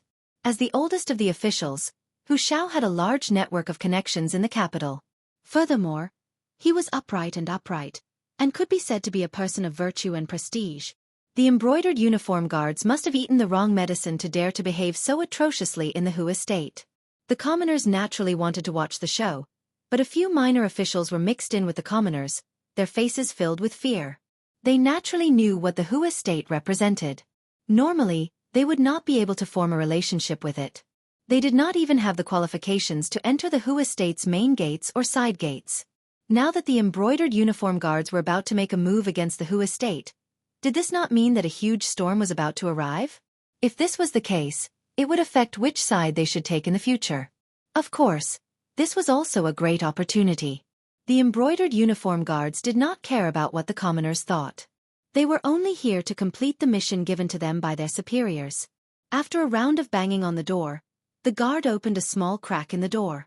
More than 20 embroidered uniform guards charged in, and for a moment, the entire Hu estate was thrown into chaos. The front courtyard suddenly became noisy, and the sounds of chaos could be heard from time to time. Hu Zhongning, who was in his study, frowned. He then put down the brush he was practicing calligraphy with and strode out of the study, heading straight for the front courtyard. At this moment, a group of embroidered uniform guards were standing in rows in the front courtyard, guarding the paths that led to the outside world. Then, an embroidered uniform guard by Hu loudly called out, "Is Hu Zhongning here? Tell him to come out and see me." Hu Zhongning had just reached the front courtyard when he heard these words. He loudly replied, Hu Zhongning is here. Who is looking for me? As he spoke, Hu Zhongning took steady steps and appeared in the front yard. He saw a group of embroidered uniform guards standing there. When he saw a servant of the Hu residence run around in fear and was even knocked to the ground, his face filled with anger as he asked, What are you all doing? Why are you making things difficult for these servants? Who is your leader? It was no wonder that Hu Zhongning was so angry. After all, he was still the town supervisor of the embroidered uniform guard, and ordinary embroidered uniform guard officials were nothing to him. It's me. A Baihu official walked out of the brocade guard. He first sized up Hu Zhongning, and after confirming that he was the person he was looking for, he waved his sleeves, and in his hand appeared a driver's license, the token used by the brocade guard to arrest people. In a loud voice he said, Baihu Gao Shang is suspected of corruption and dereliction of duty, and this matter is related to Lord Hu. Please come with us and be investigated. Gao Shang? What happened to Gao Shang? In a moment of anxiety, Hu Zhongning could not help but blurt out. I don't know what happened to him. Even if I did, I wouldn't tell you. Now, Lord Hu, please come with us. The official looked coldly at Hu Zhongning, a trace of contempt and disdain in his eyes. The Hu clan truly was a prosperous clan, and its connections were deeply rooted in the capital. Even the emperor could meet them whenever he wanted. If it was an ordinary official, they naturally wouldn't dare to be disrespectful to the Hu family. But this didn't include the embroidered uniform guards. What kind of people were the embroidered uniform guards? They were the largest organization independent of the Imperial court. They only took orders from the emperor. If they wanted someone to die in the middle of the night, they wouldn't wait until 5. How could such an organization place Hu Zhongning in their eyes? Moreover, based on this official's analysis, very few people who were targeted by the embroidered uniform guards would be able to return to their positions. Even if they were lucky, they would still be skinned alive. There were far too many people who couldn't even return to their positions. Even if he offended them now, they probably wouldn't have the ability to retaliate against him. Not only had Gao Sheng been arrested, he had even sold him out, and he had also been charged with corruption and dereliction of duty. After hearing this, Hu Zhongning immediately understood what was going on. He had clearly been implicated by his son-in-law this time. He still remembered that his father had told him yesterday that he had to keep a low profile, and that the people in the estate shouldn't casually leave unless there was an important matter. However, he had only instructed the servants in the estate and had forgotten to tell his trusted aide, Gao Sheng. He had forgotten to tell him to find a random reason to not go to the government office. This had allowed the other party to grab hold of his weakness. I was too careless. Hu Zhongning inwardly sighed and slowly raised his head. Fine, I'll go with you. That would be for the best. The official still puffed out his chest and had an expression that said that this was how it should be. Hu Zhongning didn't care about this official's arrogant attitude. Instead, he thought of something and asked, May I know your name, sir? Why haven't I seen you before? HM? After being questioned by Hu Zhongning, the official's expression turned sluggish. He didn't know how to answer. What? You're just a mere official, yet you came to my estate to arrest someone. Now, you don't even dare to reveal your name? Then this old man will go back and ask His Majesty. It's fine if you don't want any evidence to arrest someone, but you don't even dare to reveal your name? Suddenly, an aged voice rang out, interrupting the Baihu standing there, as well as his hesitation and contemplation.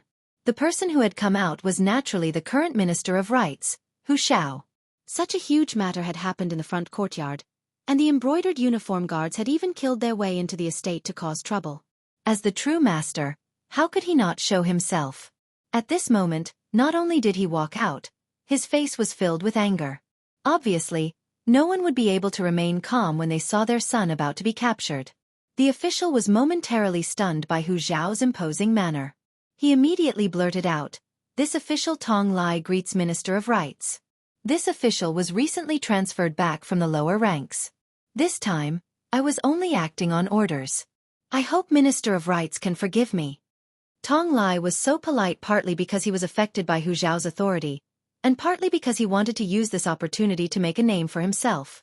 Just think about it, How awe-inspiring would it be to go to an official's estate to arrest someone, and the person arrested was even a young master?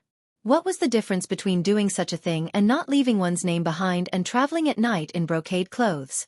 This was a good opportunity to make a name for himself, and he definitely didn't want to let it go. If he used this opportunity to reveal his name, he was sure that anyone who saw him in the future would be fearful of him. After Tong Lai reported his name, he raised his head to look at Hu Zhongning. Hu Zhao's authority was very strong, and Tong Lai couldn't look him in the eye. However, he still dared to look him in the eye since he was the head of the embroidered uniform guards. Official Tong, right? How about this? I'll go with you now. Hu Zhongning's tone was very calm. Then he turned to his father and bowed. Father, this child will go with them now. Don't worry, it won't be a big matter. Go with peace of mind. Father has his own plans. Hu Zhao's expression also didn't change as he spoke. Of course. He knew very well that he was also the seedling in the pond who had made such a move. It was obvious that there was someone who wanted to deal with Yang Chendong, but they didn't dare to go forward and test him. Thus, they came to the Hu clan's head, wanting to use this to test Yang Chendong's intentions. Since he couldn't avoid it, he might as well cooperate. Thinking about it, with the Hu clan's reputation here and the fact that he hadn't done anything wrong, the embroidered uniform guards shouldn't be able to do anything to his son. Once Yang Chendong arrived at the capital, they could properly discuss how to save him. After bowing to his father, Hu Zhongning placed his hands behind his back and leisurely followed Tong Lai and the others out of the Hu clan estate.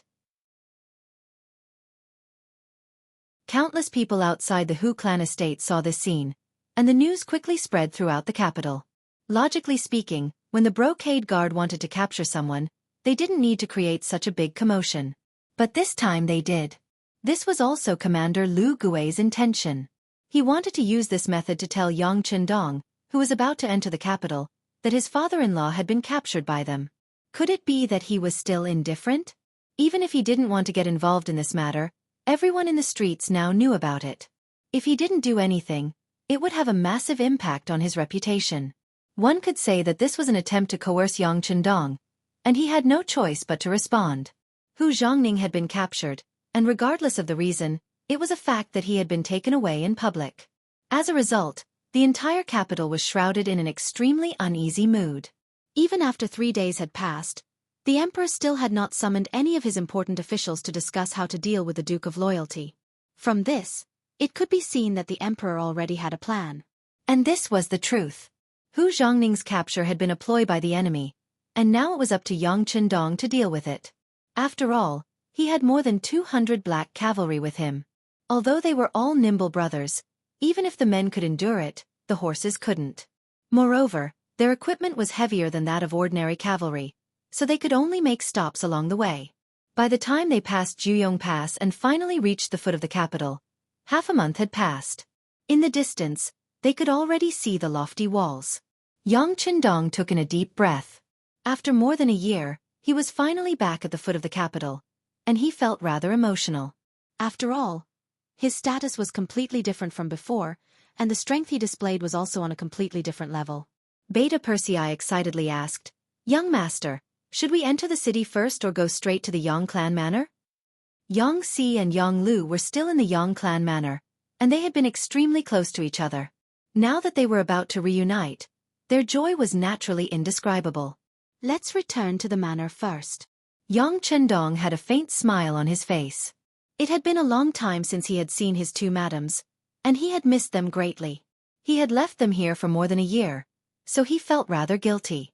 Since he had returned and had even taken the risk to come back, he naturally had to take his two madams with him.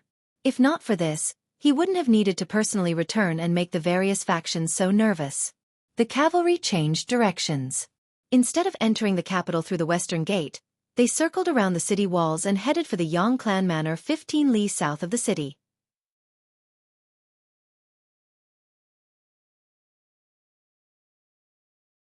Chapter 789.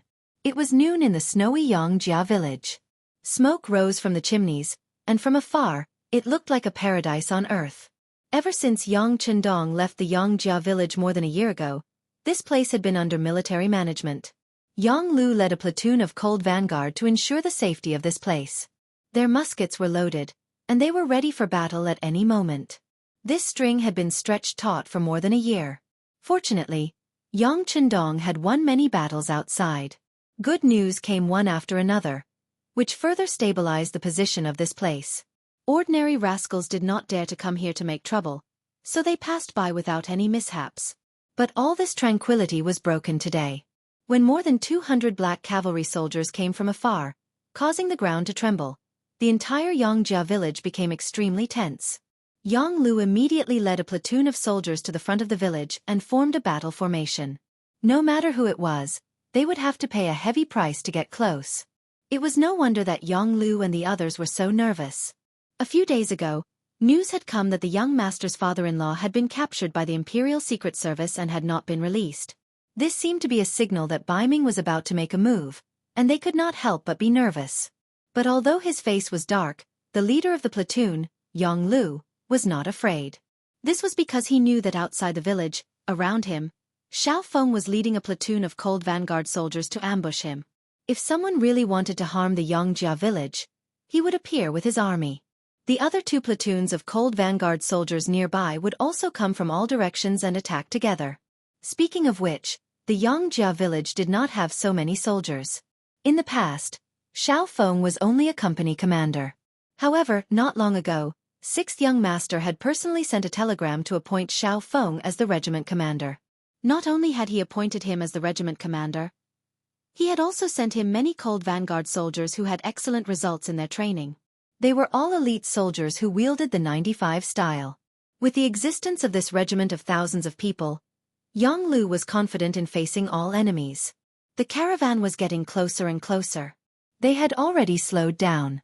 He couldn't see the identity of the person from afar, but Yang Lu thought that the enemy must have known that the Yang village was heavily guarded, so they wanted to test the waters carefully. The cavalry was indeed probing, but they were not probing the reaction speed and combat strength of Yang Chendong and the others, but they were constantly observing the surrounding situation. This was also the intention of Yang Chendong himself. This group of horses was the 200-odd black cavalry led by Yang Chendong. Among them were two members of the guards, Wolf's Fang, and the Ghost Sniper team. It could be said that they were all elites among elites. Previously, Lu Gui had wanted to send people to wipe out this group of people. Fortunately, he did not do so. Otherwise, not to mention 1,000 men, even if 2 or 3 teams came, they would not be able to gain much advantage. In the face of the black cavalry armed with firearms and even rocket launchers, especially Yang Chendong who could mobilize countless advanced weapons from the large warehouse at any time, sending fewer soldiers was no different from sending them to their deaths. There are people in the woods on the left, and there are also people in the snow on the right. There are at least 100 muzzles aimed at us. Yang Chendong rode on the white dragon horse and walked forward leisurely. With a smile on his face, he told these words to the people around him. Yang Chendong's perception was very strong. As a person of 2 lifetimes, and with the help of his ki, it was far from what ordinary people could compare to. Just like Beta Persei and the others, although they were also very strong, they could not sense these things. However, since the 6th Young Master said so, it must be so. Young Master, with so many muzzles aimed at us, we should show our identities first. Otherwise, it would be too unjust for us to beat up our own people, Beta Persei said with an ugly expression when he heard that there were so many muzzles aimed at them. If they were really injured by the enemy on the battlefield, as long as they did not die, this wound could even become a kind of honor and something to brag about to the outside world. However, if they were beaten up by their own people, then no matter what the result was, they would not have the face to tell outsiders. Okay, go ahead. Yang Chendong nodded and agreed to this suggestion. Although he had confidence in Lung Feng, since he could become Lung Feng, he must be an outstanding person in all the assessments. However, a horse could stumble, so it was better not to be too arrogant. After receiving the order, Beta Persei spurred his horse forward. However, with him running in front, the situation would not be tense no matter what. After all, he was only one person, and even if he did not use any weapons, it was impossible for him to charge into the Yang village. He spurred his horse forward, bringing up snowflakes one after another, making it difficult for people to see his appearance clearly. In the past, it was rare for the capital to have such heavy snow at this time. However, it happened this year, and some people even came out to say that it was a good year, which made the people very happy. Even the two madams in the village were very happy to see such heavy snow. In order to make them happy, Jianghu did not immediately order people to clear the snow. This also made Beta Persei the target of the muzzles as he ran. It was only when he was 300 meters away from the Yang village that he took the initiative to stop his horse. This was a safe area outside the security perimeter, and if he continued forward, Lung Feng might open fire. Beta Persei's warhorse had just stopped when Jianghu's shout came from the opposite side. "Who are you? Report your identity and put down your weapons." "Haha, but Jianghu, I'm your second brother, ha ha ha." The heroic and loud voice pierced through the air and reverberated in the air.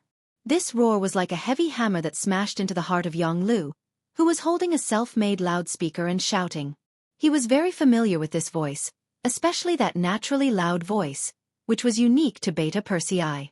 At a distance of 300 meters, he didn't need to use any means to clearly transmit every word he said into his ears. It was as if he was talking in his ear. Only second brother Yang could do this. "Quick! Binoculars! Binoculars!" The excited Jianghu hurriedly reached out to the platoon leader of Lung Feng. Logically speaking, at a distance of 300 meters, as long as he looked carefully, he should be able to see clearly without any obstacles. However, Jianghu could not wait any longer to confirm his thoughts. The binoculars were finally in his hands. From afar, Beta Persei's grinning face was clearly visible. At this time, Jianghu did not care about battlefield discipline at all. He suddenly changed from his original lying position to a standing position, then waved his big hands and shouted, "Big brother Beta Persei, big brother Beta Persei, I'm Jianghu, I'm Jianghu." "Ha ha ha, I knew it was you." Beta Persei laughed as he rode his horse. This time, no one had any intention of shooting at him. There was only one person coming. Jianghu was jumping and shouting excitedly on the other side. It was obvious that he was an acquaintance. At a distance of 300 meters, the warhorse charged in front of him. Beta Persei jumped off his horse and landed beside Jianghu. He then punched the other party's shoulder. "Haha, long time no see. How are you?" Beta Persei used a lot of strength in this punch. Even though Jianghu's body was not bad, he still took 2 steps back before he could stand firm. Then he pretended to be in pain and said, "Ouch, it hurts, it hurts." "Big brother Beta Persei, your strength has increased again." "Of course, haha, don't you see who I'm with?" Beta Persei was grinning when he suddenly thought of something. His expression changed and he said, "Oh, the young master is behind me. Look at me. I only want to catch up with you. Quick, send the signal to all the soldiers to put down their guns, turn off the safety, and don't point the muzzles at anyone." In Beta Persei's heart, the young master's safety was always the top priority. Even if it was a reunion between brothers, he would still put it aside first. Jianghu was also shocked by this sentence. He knew that the 6th young master had returned to the capital, but in his opinion, Beta Persei should be the vanguard. There should still be some time before the young master returns. He never thought that the young master would be behind him. He was so excited that he hurriedly said to the soldier beside him, "Quick, raise the flag and pass down Big Brother Beta Persei's order." The token was spread in the wind and the news spread in all directions. The order was quickly given, and the soldiers of the Cold Vanguard Battalion who were lying in ambush were all extremely excited. The 6th young master was back. He was a god in their hearts and countless people wanted to see the 6th young master again. Now that the opportunity had finally appeared, everyone was inexplicably excited. Xiao Feng, who had just been promoted to regiment commander, was also excited. Back then, he was left in the capital by the 6th young master to watch over the safety of the place. It was impossible to say that he did not have any thoughts. But someone had to do it. Not all soldiers had to rush to the front line. Now that the telegram had finally arrived, he was directly promoted from a company commander to a regiment commander. This was the greatest reward that Yang Chendong had given him for his efforts. Now that he knew that the 6th young master had returned, he was of course even more excited and agitated, but this did not go to his head. In his excitement, he gave orders to his subordinates. Everyone still has to be on guard. The 6th young master is here and the Baiming may act excessively at any time. From now on, we have to keep a clear head. If the enemy appears, It will be our chance to perform well in front of the sixth young master. Yes. The soldiers around him all agreed in unison and then went to their respective duties. However, the muzzles of their guns were not aimed at the 200 or so black cavalry, but at the back of the black cavalry to prevent a beaming army from suddenly appearing there. Beta Persei met up with Yang Lu, and then the outer gate leading to the Yang residence was completely opened. Yang Chendong arrived soon after and rode his warhorse to the front of a platoon of 30 soldiers beside Yang Lu. Salute! Yang Lu shouted, leading his cold vanguard platoon to raise their right arms, making a standard salute.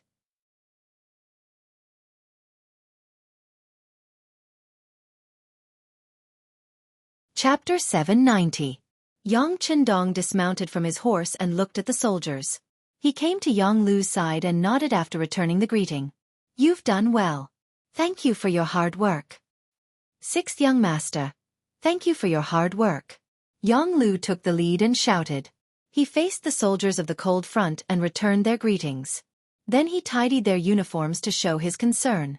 This trick was often used in the army and movies of later generations, but it had to be said that it was very useful. Many soldiers showed excited expressions because of this, and some even had tears in their eyes. These soldiers had been guarding this place for more than a year. They were tense every day. It was indeed very hard. Yang Chendong comforted them and encouraged them in this way. After greeting a platoon of soldiers, Yang Chendong got back on his horse and went straight to the Yang Manor. The mood and atmosphere in the Yang Manor were a little tense. First Madame Hu Yan's father was captured by the embroidered uniform guards. Then, there was the sound of a large number of cavalry approaching the manor. Inside the manor, Chao Yin and Lady Xiang became nervous. At this moment, they had temporarily forgotten that Yang Chendong was returning to the manor. They were worried. What if it was the Northern Ming army outside? Could those 30 or so soldiers really stop it? What if they couldn't stop them? First Madame Hu Yan was not here. Chao Yin had been in charge of everything here for more than a year. As a maid who had grown up with Yang Chendong, Chao Yin had a gentle personality, but she also had a strong side. 3 daggers suddenly appeared in his hand. He kept one for himself and gave one each to Madame Xue and Yang Duo, who were beside him. Take it. If everything goes well, this thing will come in handy. In short, we must not fall into the hands of the Beiming army. Seeing Chao Yin, who had always been well-behaved and docile, suddenly take out a dagger, this sharp contrast caused Lady Xiang and Yang Duo to be stunned. However, after considering that if the Northern Ming army really attacked, they were afraid that if they were captured, their lives would be worse than death. The 2 women only hesitated for a moment before taking the dagger. Their attitude was extremely resolute, but when they really held the dagger in their hands, one could still see their nervousness and fear. After all, they were just weak girls. If they really wanted to kill themselves with this thing, it would require a lot of courage. Suicide was not something that could be done easily. When it came down to it, how many people couldn't do it? Chao Yin also knew that this kind of preparation was not enough. Perhaps she didn't have confidence in herself, or perhaps she didn't have confidence in others. In short, she didn't relax because of this. She looked at Jiang Ping, who was standing 3 meters in front of the door, and said, "You've seen it.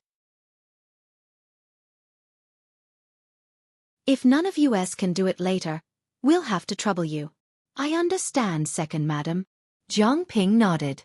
As Tai Qingyi's former assistant, she was left behind by Yang Chendong in the Yang Manor to protect the safety of the 2 madams. She knew very well what would happen if something really happened. Perhaps death would be a relief for the madams. Chao Yin nodded at Jiang Ping, as if to express her gratitude. Then she looked at Lady Xiang and Yang Xue and said, "Don't worry. If something happens to us today, our husband will definitely avenge us." The inner courtyard had already prepared for the worst. In the outer courtyard's Yang Academy, the second dean Wang Si was standing in the field of the study, full of righteous indignation as he cheered all the students on. The Yang Academy, as the school that Yang Chendong had founded, had high hopes for, and had produced many talents.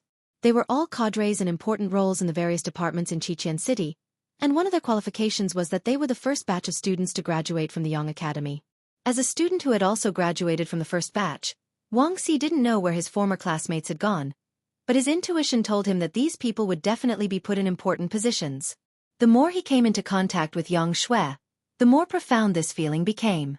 Yang Xue, It wasn't an exaggeration to say that it was broad and profound, and even unfathomable. The knowledge learned here involved all kinds of problems, such as astronomy, geography, physics, mathematics, management, medicine, manufacturing, science, and so on. Even philosophy and the study of life were sometimes discussed. It was far from the way of Confucius and Mencius like the old masters of the great Ming dynasty. They were full of benevolence, righteousness, and morality, and articles on the study of the saints, but in reality, when it came to the real governance of the world, the help they could provide was very limited. It was precisely because he understood Yang Chendong's characteristics and strength that Wang Xi was unable to extricate himself from it. Moreover, because of his background, he bravely took over the position of the second dean. In the end, while learning, it was also equivalent to helping Yang Chendong manage and nurture more talents. After 2 years of development, the reputation of the Yang Academy had already spread far and wide, and 2 batches of students had also graduated. However, Wang Xi remembered Yang Chendong's teachings when he left, and kept all of these people, not letting a single one of them go. This wasn't because he cherished talent. Although these people did play a role in the development of the Yang Academy, he did this for their own good. This was because he knew that those who had learned Yang Shui were in fact not suitable to establish themselves in the great Ming dynasty, where Confucius and Mencius were everywhere. Their thinking was completely different, and if he let these people into society, they would only cause trouble and bring trouble to themselves. He didn't want to see these graduates, who had learned a wealth of knowledge with great difficulty, be erased by this ruthless society, or even bring disaster upon themselves. Thus, Wang Xi kept these people. Fortunately, the wealth that Yang Chendong had allocated to the academy had always been very rich, so it wasn't a problem to feed these people. And because of the existence of these people, the Yang Academy had also developed more and more. Every year, when they recruited new students, they would carefully select them. But every year, there would still be 100 students left. Until now, the total number of students and teachers who had stayed behind after graduation in the Yang Academy had already reached 400. Wang Xi had also become the dean in name, and the real test had really come. First, it was his grandfather who summoned him and warned him to be careful. Then, there was news that the father-in-law of the 6th young master, Hu Zhongning, had been arrested by the embroidered uniform guards and imprisoned. Now, the entire Yang family manor suddenly sounded the alarm. All of this made Wang Xi even more worried. Not long after the alarm sounded in Yang family manor, he summoned all the teachers and students to the sports field. Although the weather outside had already reached -5 or 6 degrees, it didn't make them feel cold at all. On the contrary, everyone was hot-blooded as they looked at the dean, Wang Xi, who was standing at the highest point of the sports field. Everyone was waiting for his decision. To be able to become a student of the Yang Academy, it wasn't just learning literature. They belonged to the category of all-rounders who were proficient in both civil and martial arts. This was especially true for the students who had graduated before. Individually, they already had the skills of a B-class soldier. Compared to A-class soldiers like Lang Feng, they were naturally weaker, but compared to the ordinary soldiers of the Great Ming Dynasty, their physical fitness was already better. After all, they ate well, wore warm clothes, and had no worries, so they could use all their strength during training. There were even these students in the shooting class, and some of them even had good shooting results. With 5 bullets, they could get an excellent score of 45 points. Most of them also got a passing score of 38 points. At this time, they were all holding long swords or broadswords, as if they were ready to rush to the enemy and fight face to face. Even a few women standing in the crowd were also clenching the long swords in their hands, looking unwilling to admit defeat. Among them, there was a very beautiful figure. She came very early and was already a celebrity in the Yang Academy. She also became a teacher of Japanese, the Princess Junko. Yang Chendong left here more than a year ago, but she was left behind. Even the guard captain, Xiaolin, had already left. Junko, who was all alone, quickly became a member of the Yang Academy. With the 6th young master gone, Junko couldn't go in and out of the inner courtyard of the Yang village like before.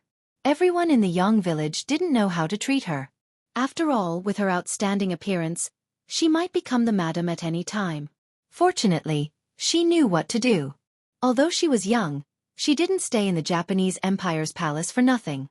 Although she was young, her mind was already mature. During Yang Chendong's absence, she behaved very well.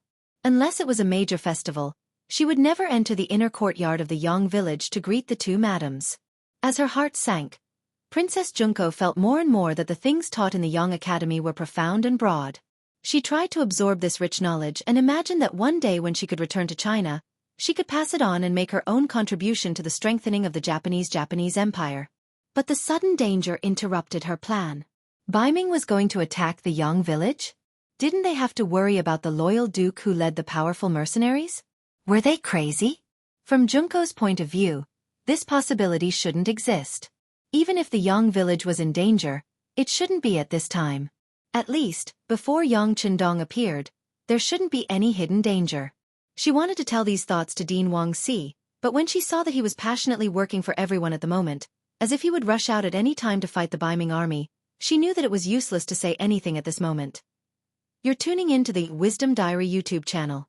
Don't forget to subscribe and join us on this journey to catch the most captivating stories.